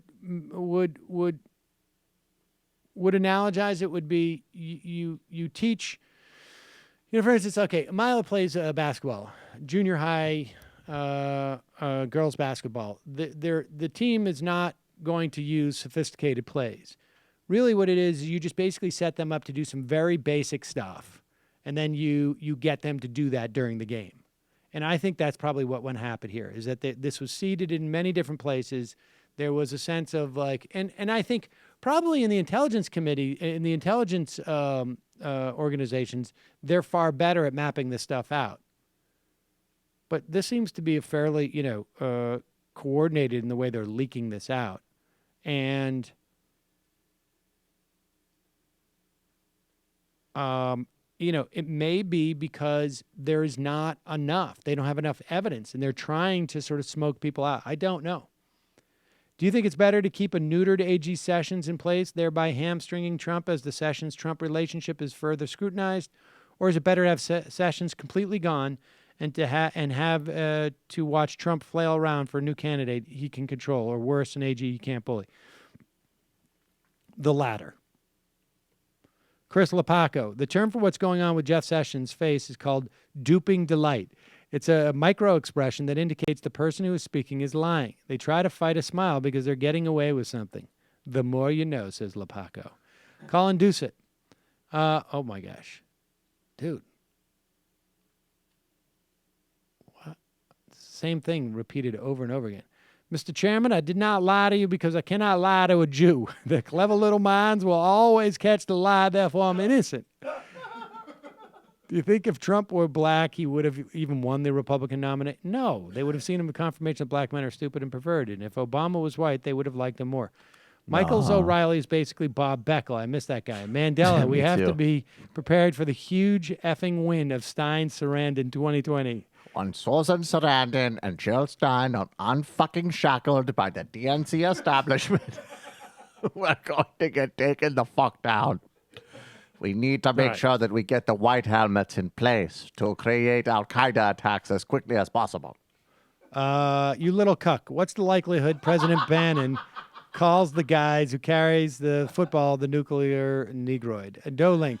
The incredible WAPO article of roundup of stories from many media sources. There's no one I'd love more to see inside of a prison cell because he's so cruel with regard to criminal justice. Indeed. Chris Burdick, new character idea for Michael, sassy Peter Thiel. Yeah, I think that's the joke. I love Sarah Palin. So I saw Steve Scalise on Fox News this morning. He said during Trump's speech, the Democrats wouldn't stand and cheer for stopping terrorists and creating jobs. Makes you wonder whose side they're on. Still waiting for the mainstream media to cover it. I think Kevin McCarthy was saying today how they should repeal Obamacare without a plan to prove to the American people they could get it done. The Republicans now, you got Rand Paul complaining because the Republicans in the House literally have their plan under lock and seal, and it's like one of those classified documents where you can come in, but you can't take notes, and you can't bring aides in there, apparently. All right, speaking of the speech, this is... Don't let anyone say the bell. There was a town hall, a radio town hall, so that you couldn't tell how the only kind this guy does. Right. This is with Scott Hennon, who is the Scott Hennon is the radio host of iHeartMedia. Yep. Of iHeartMedia, local to Fargo. Well, I mean, I was going to say this Fargo is Matt's correspondent Matt's Leck. Congressman Kevin Kramer, you like to call him. Matt's always said that he is really reasonable for a Republican. Matt likes this guy. There's only one. There's only one congressman there, right? That is correct. And Matt's always said that he's a weird pragmatic. That there's more senators than congressmen from a place. Yeah. Matt always says he's a pragmatic, smart guy who reaches across the aisle. I just want you to, I want you to think about this before you hear that clip. Matt likes this guy a lot. Is that true? Do you really like this guy? Yes. And here he is commenting on the speech. Are you there, Chris? All right, let me try Mike, Northern Minnesota. Go ahead. Good morning, distinguished congressman. Hi, Mike. Anyway, I watched part of it last night, and I thought, boy, the Democrats were sitting a lot, and that's why they didn't get elected last time. They have to get off their backside and get something done and work together. I know the Republicans didn't work with them when Obama was in, but we were working for wrong goals back then. Pause it. Can I just say, the self-awareness of that caller is sort of astonishing. Like, he goes from saying that it was a metaphor that they would not stand during parts of the speech, and they've got to get with it. We've got, for the sake of the country, we've got to work together. Let me just also excuse the Republicans for not doing what I've just appealed for on patriotic grounds for 8 years, but that's because the Democrats had goals that I did not appreciate. So here is my comment to you, Congressman, which I know you're going to elevate. We have to have something to shoot for. No, that's right. And there were many things they stood for as well. And putting people back to work, putting American products as a priority, infrastructure. There were a lot of things they stood for, but many they did not. But by the way, did you notice how poorly several of them were dressed as well? I mean, you almost got it is a syndrome. There is no question. There's a disease associated with the notion that a bunch of women would wear bad-looking white pantsuits in solidarity with Hillary Clinton to celebrate her loss. You cannot get that weird. Now, I mean, let's just break this down. So you like this guy a lot? Let's break this down there for a second. He elevates it by saying, like, to be fair, they stood up for jobs and infrastructure and this and that. Like he's crediting them with being, look, they're, and then he immediately just attacks the women for wearing white outfits, which he's not aware, of course, has nothing to do with Clinton as much as it does with suffragettes wearing the white outfits. They also had no fashion sense. That just shows the. I mean, if you ever wanted a better example, like if you wanted to demonstrate to someone like how much misogyny played. Now, I know people on the left have their issues with the Clinton, but if you wanted to show how much misogyny plays out in American politics, the idea that like he was willing to sort of go out of his way to credit the Democrats, the male Democrats, with supporting policies that are patriotic, but then the disease involved in the women who wore white outfits is just, I mean, that was just stunning. They're in these disgusting white outfits. They are dressed like bag ladies in Penn Station, and they get up to applaud it. I mean, it's frankly really pathetic. This guy doesn't know what Penn Station is. And I also know... I know what Penn Station fucking is, you lesbian. Don't you ever talk back to me again. My North Dakota sources... My North Dakota sources tell me that... that Kramer has gotten in trouble with hunting groups because he's trying to privatize land south of Bismarck-Mandan. So, if any Republicans are listening. No more hunting in Bismarck, Cox. Lake Oahe. Maybe you should buy some property if you want to hunt instead of being poor. You all have access to all the... You have access to hunting, SJW hunting, Cox. Call from a 210 area code. Who's this? 210. 210. Yes, Sam. Good afternoon. This is John from San Antonio. John from San Antonio. How are you?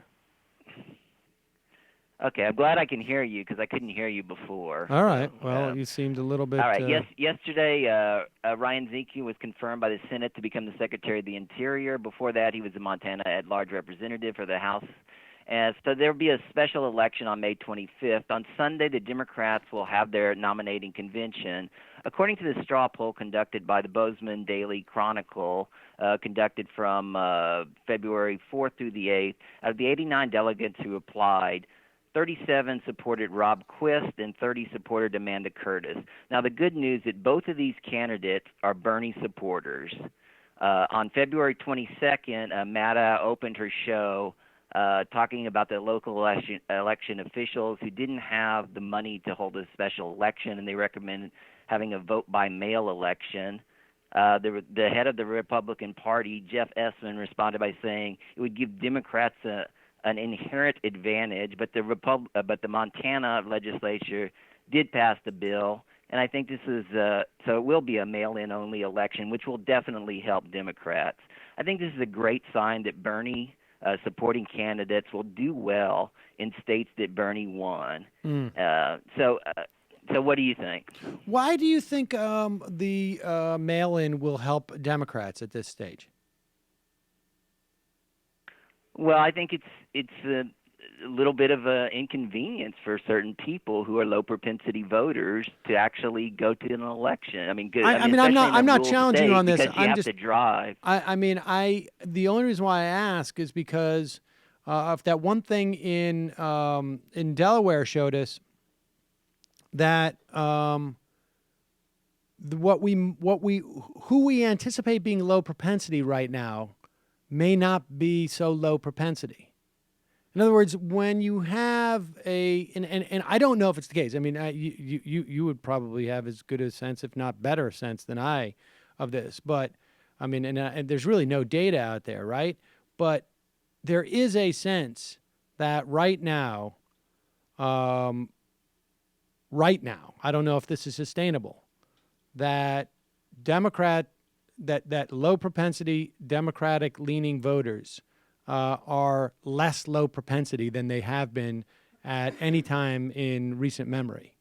And that may be an advantage. Now, that they also could be organizing. I mean, it seems to me every single person in Montana who has even a slight chance of voting for a Democrat will probably get a phone call, right? I mean, there's got to be, it would be, a place like Swing Left and other online organizations. I mean, this is much to their advantage, right? I mean, contacting these people and telling them how important it is to vote. I'm just curious as to, I don't think it's as obvious to me as it would have been in a regular year that it would be to the advantage of Democrats. Well, yeah, I mean, like I was saying before, I mean, in rural states, it's always harder to vote because, I mean, you actually have to travel. I mean, sometimes, up to, 25, 30 miles. I mean, my father, grew up in the country and, he inherited, some land, and I spent a lot of time, on weekends going to this land all through my life, and so I'm very familiar, with a lot of the rural areas near San Antonio, and that is an issue. And Yeah. You have to drive, all this amount of 15, 20 miles to go. So I think that is an advantage. One thing I want to say though about I mean, there's been a lot of talk about the election afterwards, and I think that before there was always this talk like, we've got to go for these 20% or 10% of swing voters who haven't made up their mind. And then, as the aughts came on, it was all about let's turn out our base. Right. But I think in the 2016 election, what we saw that people don't trust, especially in the Midwest, they don't trust the Democrats. And so Republicans have been very effective in telling people that and there's a lot of truth to it also, that Democrats are, beholden to big money. In fact, there was just some polling on this. 67% of West Virginian voters said that. It was the question was, in general, do you think Democrats in Washington are fighting for big money or for your regular working families? 67% of people said in West Virginia that they're fighting for big money. 59% in Montana. 57% in Missouri. So that's why Bernie did so well. And this is a great opportunity to win in these rural states.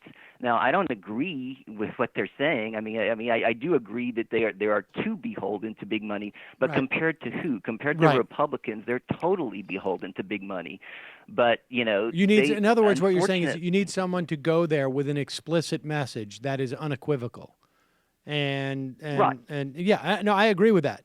I think that 2016 also showed that it's not just a question of people in the Rust Belt not trusting Democrats. It's that Democrats also failed to mobilize their full complement of voters, and I think that's for probably the same reason. I don't know that you need to. I think there's a lot of voters out there who just we thought over the past 8 years were a higher propensity voters than they were, and they need more of a reason to go out. And I don't know. I think there has to be the Democrats are actually going to gain more, I think, from accepting a certain amount of polarization than even the Republicans, because the Republicans have it built in, right?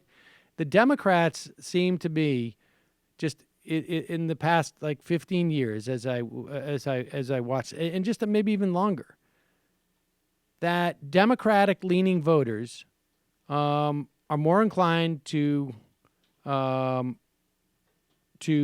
vote when they are voting against something. And you need to present a proactive vision, I think, like Sanders did. Because when Sanders is out there, he's actually encouraging people to vote against big money, right? I mean, absolutely. We perceive him to be going out there and laying out an agenda that expansion of Social Security and guaranteed free higher education option, single payer.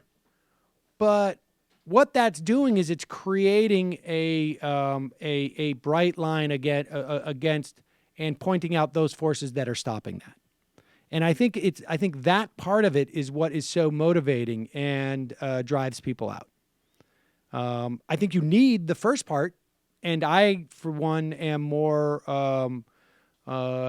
driven by the first part. But I think for the broader sale, you need that second part, and that second part only occurs with that first part. Does that make sense? Am I making sense? Yeah, no, I think that does make sense.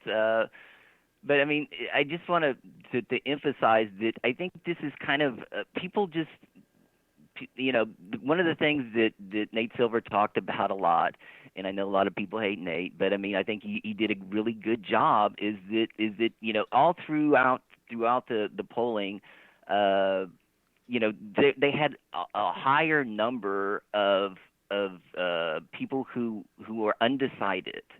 And, why is that happening? And I think that's, again, because, Republicans are winning the propaganda wars. Yeah. And so, we have to really, let people understand that, trickle-down economics is a failure. And it's great that, the millennials do understand this. I mean, they understand this better than anybody. And because they've been affected by this. But, I mean, the older people, they just don't seem to understand at all. And hopefully this will change. And so I'm looking forward to that change. And I just think it's really good news that the Montana representative, for this election will be a Bernie supporter. Yep. I mean, unless this polling is completely wrong. Well, but keep us updated. So I will. Talk Thank to you later. Bye. All right. I'm not reading my Montana papers as much as I should be, I guess. Calling from a 718 area code. Who's this? Hey, it's Greg from New York. Greg! Make the fun half a little more fun. Jetpacks. Greg, how have you been? Where have you been? How you doing, Michael? How you doing? Where have I been? Mostly just been executing, building stuff. Okay. My company has about 4 million people around the world now using our apps. That's pretty cool. Whoa. Suck all it. right. Suck it. Milton Friedman. Okay. Suck it, Sam. Suck it, me. Go me Milton. Too. Yep. Yeah. Hey, as an aside, by the way, Sam, I totally figured out what kind of libertarian I am, but that's for another time. I can tell you exactly. When you do it like once a year, it's pretty funny. All right. Well, I'm glad you figured that out again. But what else you got for me, Greg? Greg? Hey, hello? Wait, I'm sorry. Hello? You went away. Libertarian for a little bit. Libertarian phone Something call. on hold. Where did I lose you guys? At whatever you said. I said I figured out what kind of libertarian I am, and another time I'll tell you exactly what I'd abolish and what I would keep. Great. But All right. you guys talking about Trump? Yep. And I haven't been calling in for like a year, so I missed the whole. I just want to tell you what I think overall. Please. Which again, not a lot of people are talking about this. Look, this was the year that Bernie Sanders and Donald Trump, both outsiders to their parties, were the favorites. Unfortunately, Bernie didn't make it, et cetera, et cetera. I really wish he did. But what I want to say is this. If they change the ballot, these small things make a big difference in every community. The ballot is you can only choose one person. There's other alternative votes. There's the alternative vote where I can choose more than one ranked. Right. And then there's something called the approval vote. The approval vote, I'm telling you as a mathematician, it has better statistical properties. There's no upset. There's none of this spoiler effect and stuff like that. And what it does is it helps third parties run. And you can do it community by community. Maine actually did this, and Maine is the first state out of the 50 states that now has the approval vote on their ballot for every jurisdiction. Yes. That's what I want to see for every state. If that happens, then Bernie could have run and not hurt Hillary. I would like to see that kind of politics, and it's a little simple change, but I think that's what for me, it's always, I'm seeing these little things having a huge effect, whether it's Title I versus Title II, net neutrality. By the time you have these problems, it's too late. You just need to make these little changes, and I wish you guys would talk more about, maybe changing the type of ballot that we use. All right. I think that would improve politics in this country. All right, good point. Appreciate it, Greg. Yeah, thanks, guys. All right, bye-bye. You wanted an argument from me? No, I rank voting, all for it. Let's take one more phone call. You calling from a 515 area code. Who's this? Hey, Sam. This is Sanjeeva. Hi, Sanjeeva. What's on your mind? Oh, yeah. Me and my friends raised about $700, and I just mailed it for John Ossoff's election in the 6th district of Georgia. Nice. A poll just recently came out, and he's leading in the jungle primary in Georgia. I don't know if he'll win, but I think it's a race to be considered. I think there's 4 special elections in the National House of Representatives coming up. Yep. And I think my friend who's more into political science was saying that John Ossoff's race, Ryan Zinke's race, possibly Mike Pompeo's race, and the 4th one would be Nick Mulvaney's race. Yep. Could be competitive, but he was saying to triage it with John Ossoff and Zinke as the first 2. Pompeo, maybe, and because the Democrats would be like a Bernie Crest, since like the Bernie Crest have taken over the Kansas Democratic Party, and they're in the middle of reorganization. Yeah, it's interesting. I mean, this Georgia race, I know the Republicans just poured $1 million into it. They are very concerned that Tom Price's seat will go to a Democrat. And I don't know. We'll see. It's going to be interesting. It's certainly going to change the nature of the tenor of the media narrative, at least in terms of what else? I just had another question. Chuck Schumer called in Bernie Sanders, Keith Ellison, and Tom Perez for a meeting. Is there any significance to this? What would they be talking about? I mean, I think they're probably strategizing. I mean, I think it's, Chuck Schumer realizing that the energy is with the Bernie supporters. And so he is, at the very least, trying to project that guys like Bernie and Keith Ellison are involved. I mean, Schumer came out in support of Keith Ellison, and I think he did so because he realizes, like, I've got to be on this, I've got to appear to be on this side of things. And this is where, the energy is in the party. And that's what we want him to do. Short of him not being Chuck Schumer and being somebody else who is the Senate leader, you want the Senate leader to basically try and project that they are the person that you want them to be. Oi, Tom Perez, what a schmuckle. My bubble Keith Ellison got it taken away from him. And Citizen Radio is ruined for me now, too. Oi, what a horrible week. Where's DNC Zach and his goddamn hacky sack? We're doomed. Sanjeeva, we'll talk to you later. Thanks for the call, bud. I hope that was clarifying. Bye. The Schumer impression give you good deep strategic insight into what was happening behind closed doors.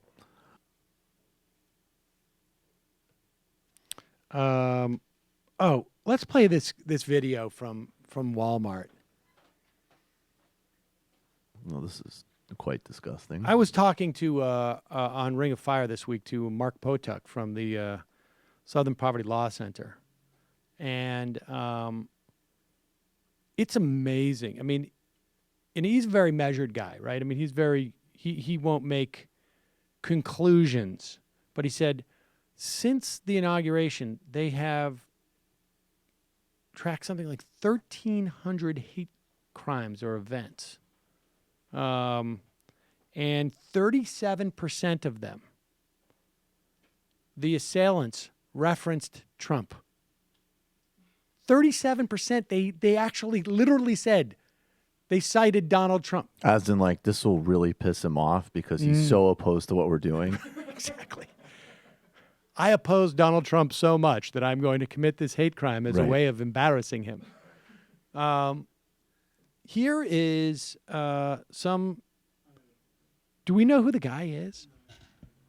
Some a-hole in an Irving, Texas Walmart. And I was asking him about this, and he said, look, he actually was telling... I was asking Mark Potuk about how can you know that having the president has an influence on this? And he gave me some interesting statistics. He said, immediately following 9/11, the number of hate instances involving Muslims in this country rose like 1,600%.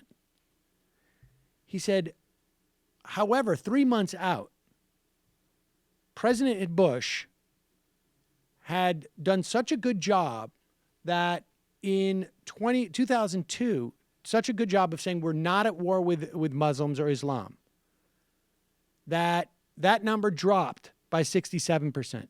He said in 2010, and it stayed static until 2010 when Pam Geller and Spencer got involved in the so-called Ground Zero Mosque. And it spiked, went up to 50%, went up by 50%, and it's been growing since then. So there is a dynamic where when there's leadership or narratives, media narratives, that it can change the behavior of people.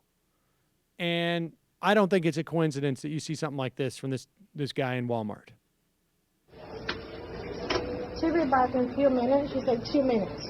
So look at that. Who do you think pays her hospital bills? I don't know. I do. You can ask her. I pay her hospital bills. She's a foreigner. She come over here. She gets sick and fat and obese, and she can't do anything. She can't work, but I have to pay her bills. Okay. You see what I mean? Am I fat and obese? I go to work every day. I pay taxes. Okay. Me too. I pay my own taxes All too. of these foreigners are living off of us good, working white people. Oh, yeah? Yes, I'm just telling you the truth. It's all right. I mean, I know you ain't leaving. I know you're here to stay. Y'all should go to your own countries and fix up your own country. And try to get your own country to be a Okay, sir, I don't want to hear that anymore. That's it? Okay, and she's going to help you, okay? Does this work? Unbelievable. Just the level of arrogance that this guy could actually look this woman in her face. I know you're not leaving, but you should. I know you're here paying your taxes, but you have an accent. And that's what's, yeah. That's Some obviously Dennis what's Miller empowered. about his like laugh when he's like, I know you're not leaving. Yeah. I also think that, I was just, like, I guess we were making the point during the campaign, which was true, that Republican candidates have always played with racism, and now Trump is just doing it without the subtext. But this sort of these incidents obviously show you why, even as disgusting as it is, the sort of subtext actually mattered, because it still wasn't giving that level of social sanction. Right. You know. Right. And, it is and people should just also be aware, and I think probably there's a lot of people who listen to this program are fully conscious of it, but I want to make sure that we're explicit about this. You can watch that guy and listen to that guy and think, what an asshole. But also keep in mind what's going on with that woman who is dealing with him. Because when we watch this guy being an asshole, it ends when we're done watching it. But she carries this with her every single day now. I mean, which is not to imply that she hadn't experienced it before. I would imagine it's not. But this is something that, sticks in her brain and weaves her, her experience every day now. And like I say, probably before this, it's filtered through those guys' comments. And so it's important to sort of keep that in mind. It's not just this guy being an asshole. It is the implications for that woman's life. Really just unbelievable. I mean, and I would add, that guy would not say it if she was a he. Nope. Right? I mean, not in a million years. And speaking of which, I don't know if something like this can be attributed to the era we're living in. Although, it's hard to sort of disaggregate when you're living in an era where ICE officers are now more aggressive and where there's clearly less tolerance for, where police departments are just getting a notice from the Department of Justice, like, we're not going to monitor you regardless of what you're doing because we're not going to inhibit your ability. It's empowering the worst impulses of police officers. Now, can I draw a line from that and say this wouldn't have happened in a different era? I don't know. But here is body cam footage released to the Arizona Daily Star. There was February 16th, I guess, there was a pro-immigration rally. And there's an 86-year-old woman protesting. 86-year-old woman. Here is a cop, and you can see only his hand at first, knocking her over. And then the cop goes on like a mace spree. Watch.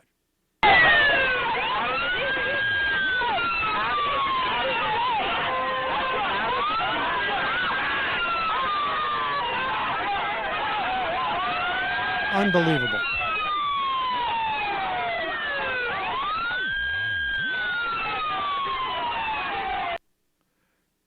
So he knocks this 86-year-old woman flat on her back and then starts to mace the other women who come to this woman's aid.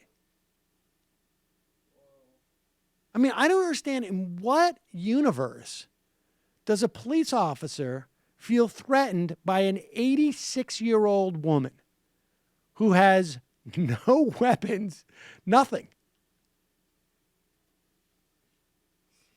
Has there been follow-up? I mean, how injured she is? She was not hurt, and she got up by herself. He could have seriously injured her. Seriously injured. She could have died. I mean, honestly, it's like you break a hip there. If that guy is still on the police force, there's a real problem. I don't see the need to go into that particularly troubled situation. I have a meeting with the Russian ambassador to attend to.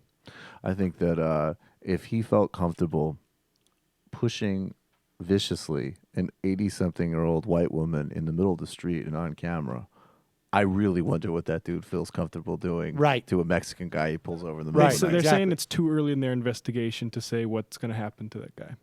Oh, yeah. In other words, we're too close to the incident to say that he's not going to be disciplined. So we're going to wait until things calm down a little bit before we announce what we're not going to do. In fairness, she was very rude. All right, let's just play this last clip, too, because this is... I mean, we talked yesterday about what was disturbing about the... what was disturbing about the media response to Donald Trump's speech. And there were two elements I found particularly disturbing. One was the idea that somehow he was being presidential and that there was some type of reset based upon his ability to read the speech. I'm not saying he did. I don't think it was a particularly good speech as written. I don't think it was a particularly rousing or emotional delivery of the speech. Even if it were, it shouldn't be that relevant, but it wasn't either of those things. And the other thing was the belief by the media that that performance was somehow relevant, and their insatiable desire for Trump to be just a little bit more normal so that they can resume their position of not being at odds with the president. And they will normalize him as much as they can. And here we have another example. You'll recall in the lead up to the speech, there was this story that first broke. Unnamed sources says that President Trump is going to contemplate a comprehensive immigration bill, meet Democrats halfway. And then there was these sort of like sideways stories that said that unnamed source was actually President Trump himself. Great source. Doing his, this is John Miller. This is John Miller. And then it turns out that the media is finding out, oh, we just got played again. There is going to be no limit to how often this is going to happen. It's just going to keep happening and happening and happening. They will not learn because their insatiable desire to normalize this guy it's outweighs. Come on. Outweighs their ability to come to their senses about what's real and what's not. Let's just change gears entirely and talk about the bait and switch that the president pulled when it came to immigration yesterday. He had this meeting with the anchors. He talked about a path to legal status. Basically, they fed up things that they thought these anchors would like, that they thought would give them positive press coverage for the next few hours. A senior administration official admitted that it was a misdirection play. And you will note that when the president was actually out there speaking to the American public, he didn't talk about a path to legal status. He talked about reforming the legal immigration system so it's merit-based. That means fewer low-skilled workers, fewer people coming on family ties, more people coming on high-skilled visas. That is still closer to a Stephen Miller and Steve Bannon framework of the world than Gang of Eight, who pushed comprehensive immigration reform. Interesting twist, although it does make you wonder. So we're not supposed to believe what the senior-most official at the lunch says, who then they allowed it to be the president's name, says. We're not supposed to believe what they say. Maybe we shouldn't believe what they say. Right. Maybe. Well, how could you, but I mean, to be fair, how could they possibly have known that Donald Trump has a propensity to lie? Right? I mean, I'm usually like a straight how many shooter. times, At least John Miller is. How many times are they going to allow that to happen? I will tell you, infinity times. Infinity times. Are you saying that we're at an off-the-record meeting with the president and he literally personally walks in himself, sits down and says, "This is John Miller," with some off-the-record briefings John on immigration Miller. that maybe we might not be able to trust what he's saying? Damn well I was a snake before you took me in. There you go. They will not stop. Their compulsion They're pathological. is too great. It's too great. I just like these pictures of like John King and all these other people like going through a desert, just like, no, it's going to be different now. The Oasis is over the next dune. He's grown into his office. I see the most presidential moment I've ever seen in my entire life. It is like it's a mirage. It's actual mirage. Yes, he called the kid in the wheelchair little fag boy, but there was that other moment where he said he was sad about the seal dying. He's the president now. Everyone's president. Panhandle liberal.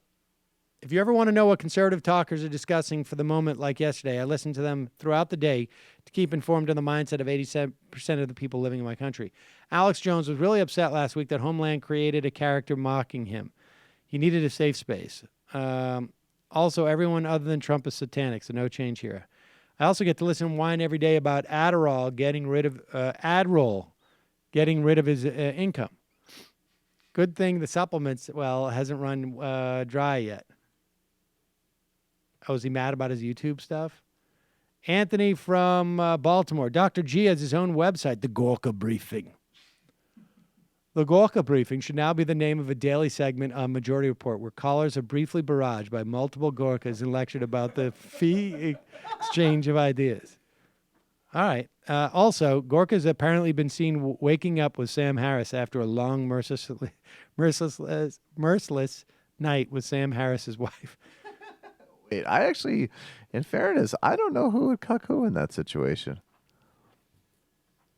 I think Harris might actually run the thought experiment in that situation. All right, let's take a phone call. Let's try this out. You're calling from a 913 area code. Welcome to the Gorka Briefing. Hi, can you hear me? Cuck. Hello? Hello? I'm sorry. Who's this? Can you hear me? Yes. Can you hear me? Ooh. Yes. Yes. How do I turn that? I'm listening in the app. Do I have to kill that? Yeah. Must be killed Let me kill like Islamic ideas. This is the long telegram. Are you there? Yes. Sorry. Hi, who is this? I'm calling from Kansas City, Okay. and my name's Wendy. Hi, Wendy. And I was just calling to give you East Coasters a little bit of background on politics in this area because I don't think you totally understand it. There's actually three groups when you talk about parties. There's the conservative Republicans, there's the moderates, and there's the Democrats. And do you know what the difference between the moderate Republicans and the Democrats is? There's one major difference. Guns. Abortion. Yep. Abortion. No. What? Abortion. Okay. Abortion. Yes. And so what happens is the moderate Republicans truly are not bad people. They are not racists. They will never vote for Democrats because of the abortion issue, and it just stops there. And I don't know how you get past that. There's a lot of Catholics in this area, and they literally would never vote for a Democrat because of the abortion issue. What I'm saying, because I'm from a Catholic North Dakota family, and basically you have to tell them, and I have people that made that case that it wasn't for Trump, it was, I vote on abortion. And my point is, you should not rest well at night if that's the one issue that overrides everything else in the country, because they might not be racist, but that is a racial blind spot to be able to look past everything that this administration does and still vote based on that one issue. Oh, I totally agree with you, but I don't think that the Democrats have figured out how to make that case or make that message. True. And I don't even know, other than one-on-one conversations with people, it's kind of hard to message that, in a large crowd environment when you're talking to a lot of people. I mean, I think there's really only two ways that goes away. One is if it becomes a 6-3 Supreme Court, right-wing appointees versus, Democratic appointees, and abortion becomes more or less illegal in 35, 37 states in the country. Or if it becomes a 6-3 or 7-2 court, and that issue just becomes out of reach. And I'm afraid it's going to be, I think the chances of it being the former is going to be greater than the latter. I mean, you know, the one of the most important stories I think of the campaign was Mitch McConnell keeping that seat open and 20% of Trump voters voting basically for the Supreme Court. And I think, you know, I don't know what percentage of people who vote for the Supreme Court are voting basically because of abortion, but I would imagine it's pretty high. It's that or guns, probably. And and that's the reality of it. I don't know what the answer is either, because you know, I don't know what the answer is to that. But it you know, it's funny just because like I've been saying, I've been listening to Gorka's book, which is all about how, you know, he's just slowly trying to make the argument that Islam is not a religion, that it's a way of life, that it infects everything, politics. I was the and what head you do. of counterterrorism strategy on the slow bus. But I think the idea is that, you know, look, you've got a significant portion of people in this country who vote, and the overriding issue is what I would classify as a religious issue. And I mean, I don't think there is a high percentage of non-Christian identifying or fundamentalist Jew or perhaps Muslim in this country who vote based upon abortion. You don't hear, I am an atheist and I am anti-abortion. You don't. I imagine there's some people, but I don't think there's many. I don't know what the answer is. I would really like to see the conversation change a little bit when you frame about why you lost some of these flyover states. But Kansas, listen. It isn't the racism per se. Well, no. I mean, there's definitely racism there. But I think, and it almost never gets mentioned that, and I know you're not going to agree with me, but Hillary was a woman, and that had more to do with it than you realize. Well, no, I mean, I just, you know, we made that point with that rep from Montana, from North Dakota. I mean, I think, listen, there's no doubt misogyny played a big part of it. There's no doubt. You know, but the thing is that I think there are, frankly, some states. Some of them are flyover, some of them are not. That Democrats are just not going to win. That doesn't mean that we shouldn't be trying to compete there, because it's important, I think, to when you wage a campaign to force your opponent to expend energy in places that they should, you know, to force them to spread out that energy. But I think there are places where Democrats are just not going to win because there's a big disagreement about politics in this country.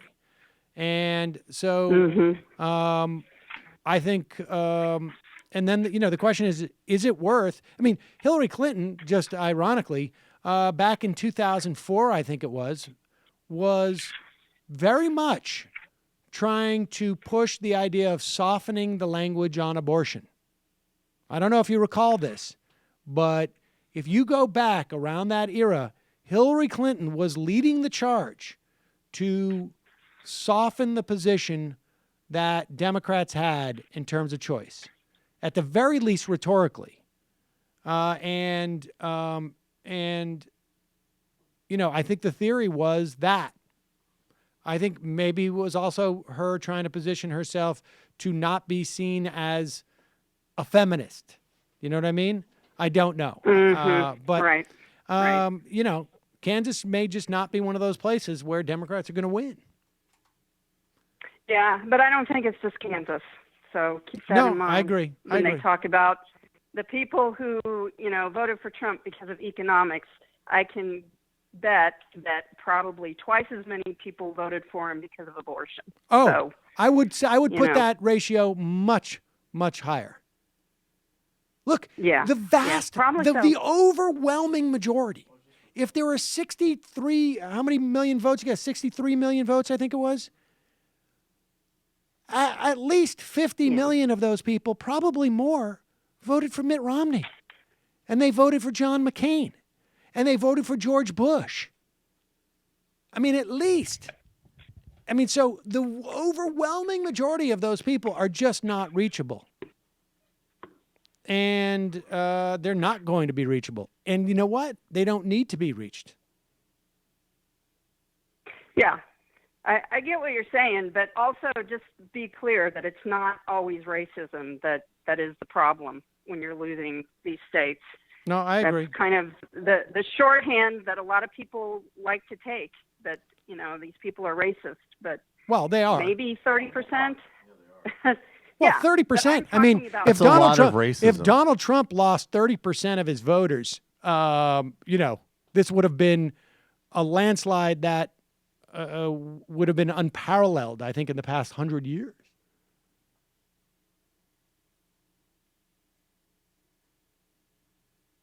Okay. Well, anyway, that's all I want to say. All right, appreciate it. I'm a member. I love you guys. Oh, I well, especially love Michael. Well, thank you. I agree with you. That Michael Mandela, even though I disagree with him on a lot of stuff, and I've tried to listen to Two Dope Boys, but it's just way too cool for me. It seems like you and right-wing Mandela might have similar perspectives on racism in Kansas, though. You're fucking right. Bye. Oh, my God. Thanks for the call. That was the best call we ever beat had. That. Cannot beat that.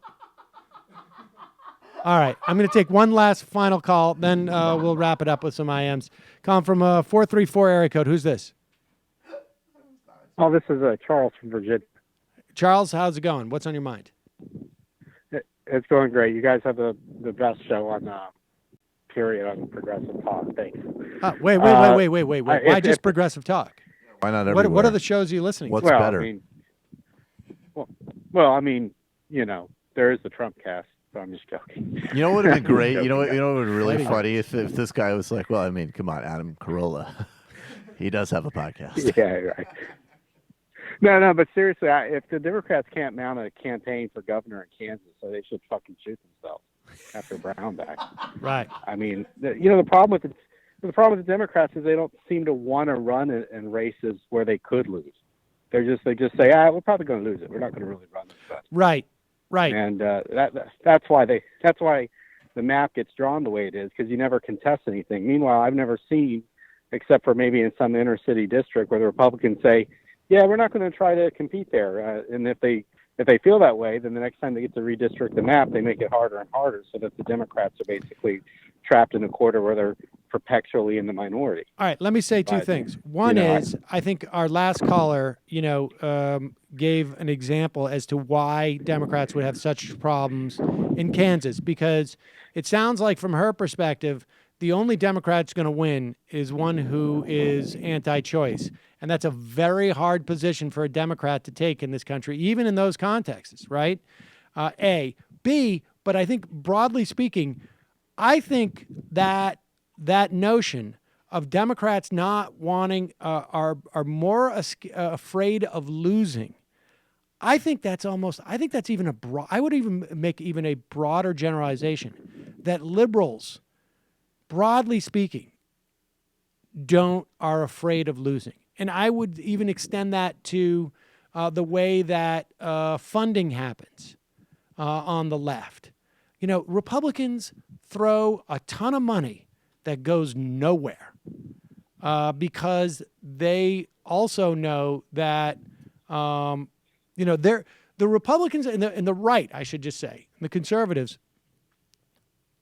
sometimes you hear the left, accept this thing, but the conservatives really are like, we're going to throw 1,000, seeds out there and let them blossom and see which rise to the top. I think on the left, it's a lot more targeted funding. But go ahead. Well, I would say if the Democrats are afraid to lose, they don't show it since they're such pros at it. I mean, I think that, I used to be in the Army. I was a Russian linguist, and I got out before the trouble. I got out before the trouble, so I was in during Yeltsin. So I it's not like I know anything. But the very idea that what's going on in the administration of this country and this political campaign, I can't tell you as a regular soldier, we would have had like so many investigations on our persons just for any sort of contact with the foreign government. And, if you take into the context that his AG, his security advisor, his campaign manager, and all these people had all these direct ties and possibly hacks from the Russian government, and you still have Donald Trump out there joking about Russians hacking Hillary Clinton's email. I mean, that sounds like the kind of joke you say when it's not really a joke. Like you just don't think people will take you seriously. And I think this country is attacked by a foreign power. If that's the way, the right just will accept that because they got to win a pretty brutal election. And I think that kind of just tells you this country is like totally hosed. I mean, if we have 4 years of this, then who knows what the country's going to look like, or the world, or anything like that. And you see that Sweden's now like reinstituting the draft. I mean, Europe's basically getting ready to get on a war footing. So I think you're right about that.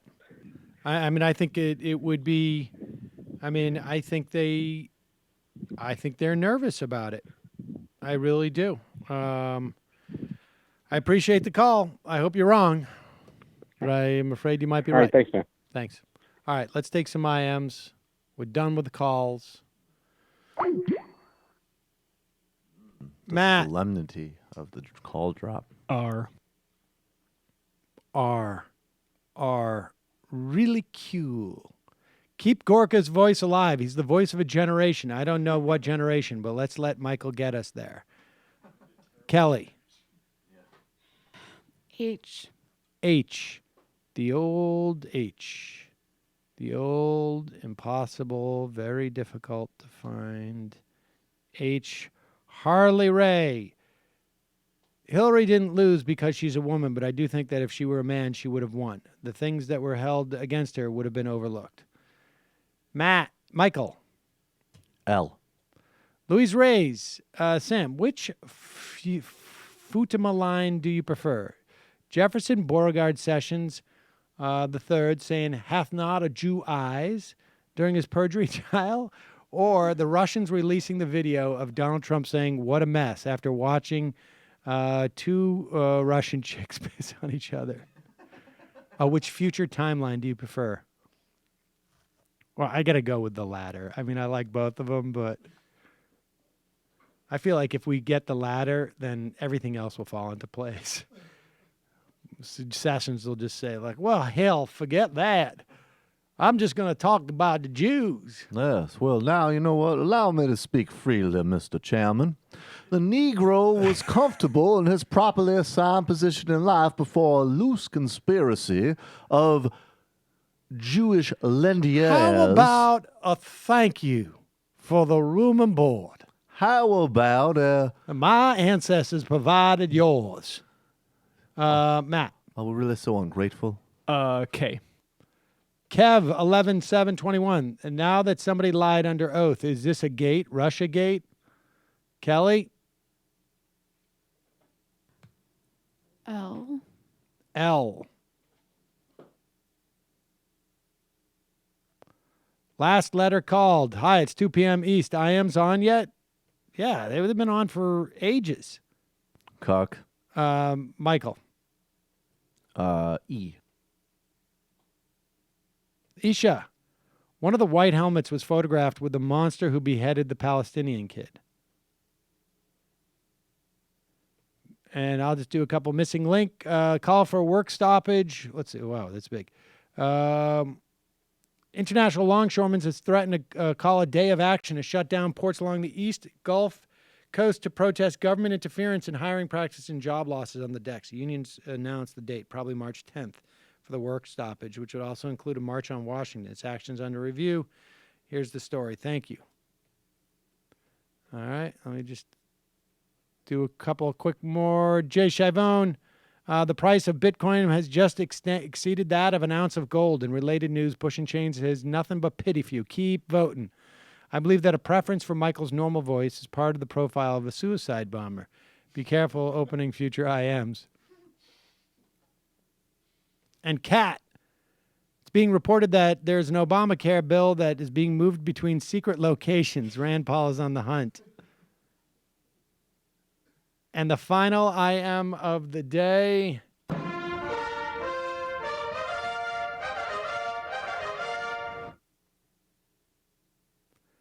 Geek Wonk. Sam, PTSD is good for the left. Stein won't even have to campaign in 2020 if these racists keep traumatizing retail workers and old ladies at protests. All right, folks. See you tomorrow. It might take all the strength I got to get to where I want, but I know somehow I'm gonna get there.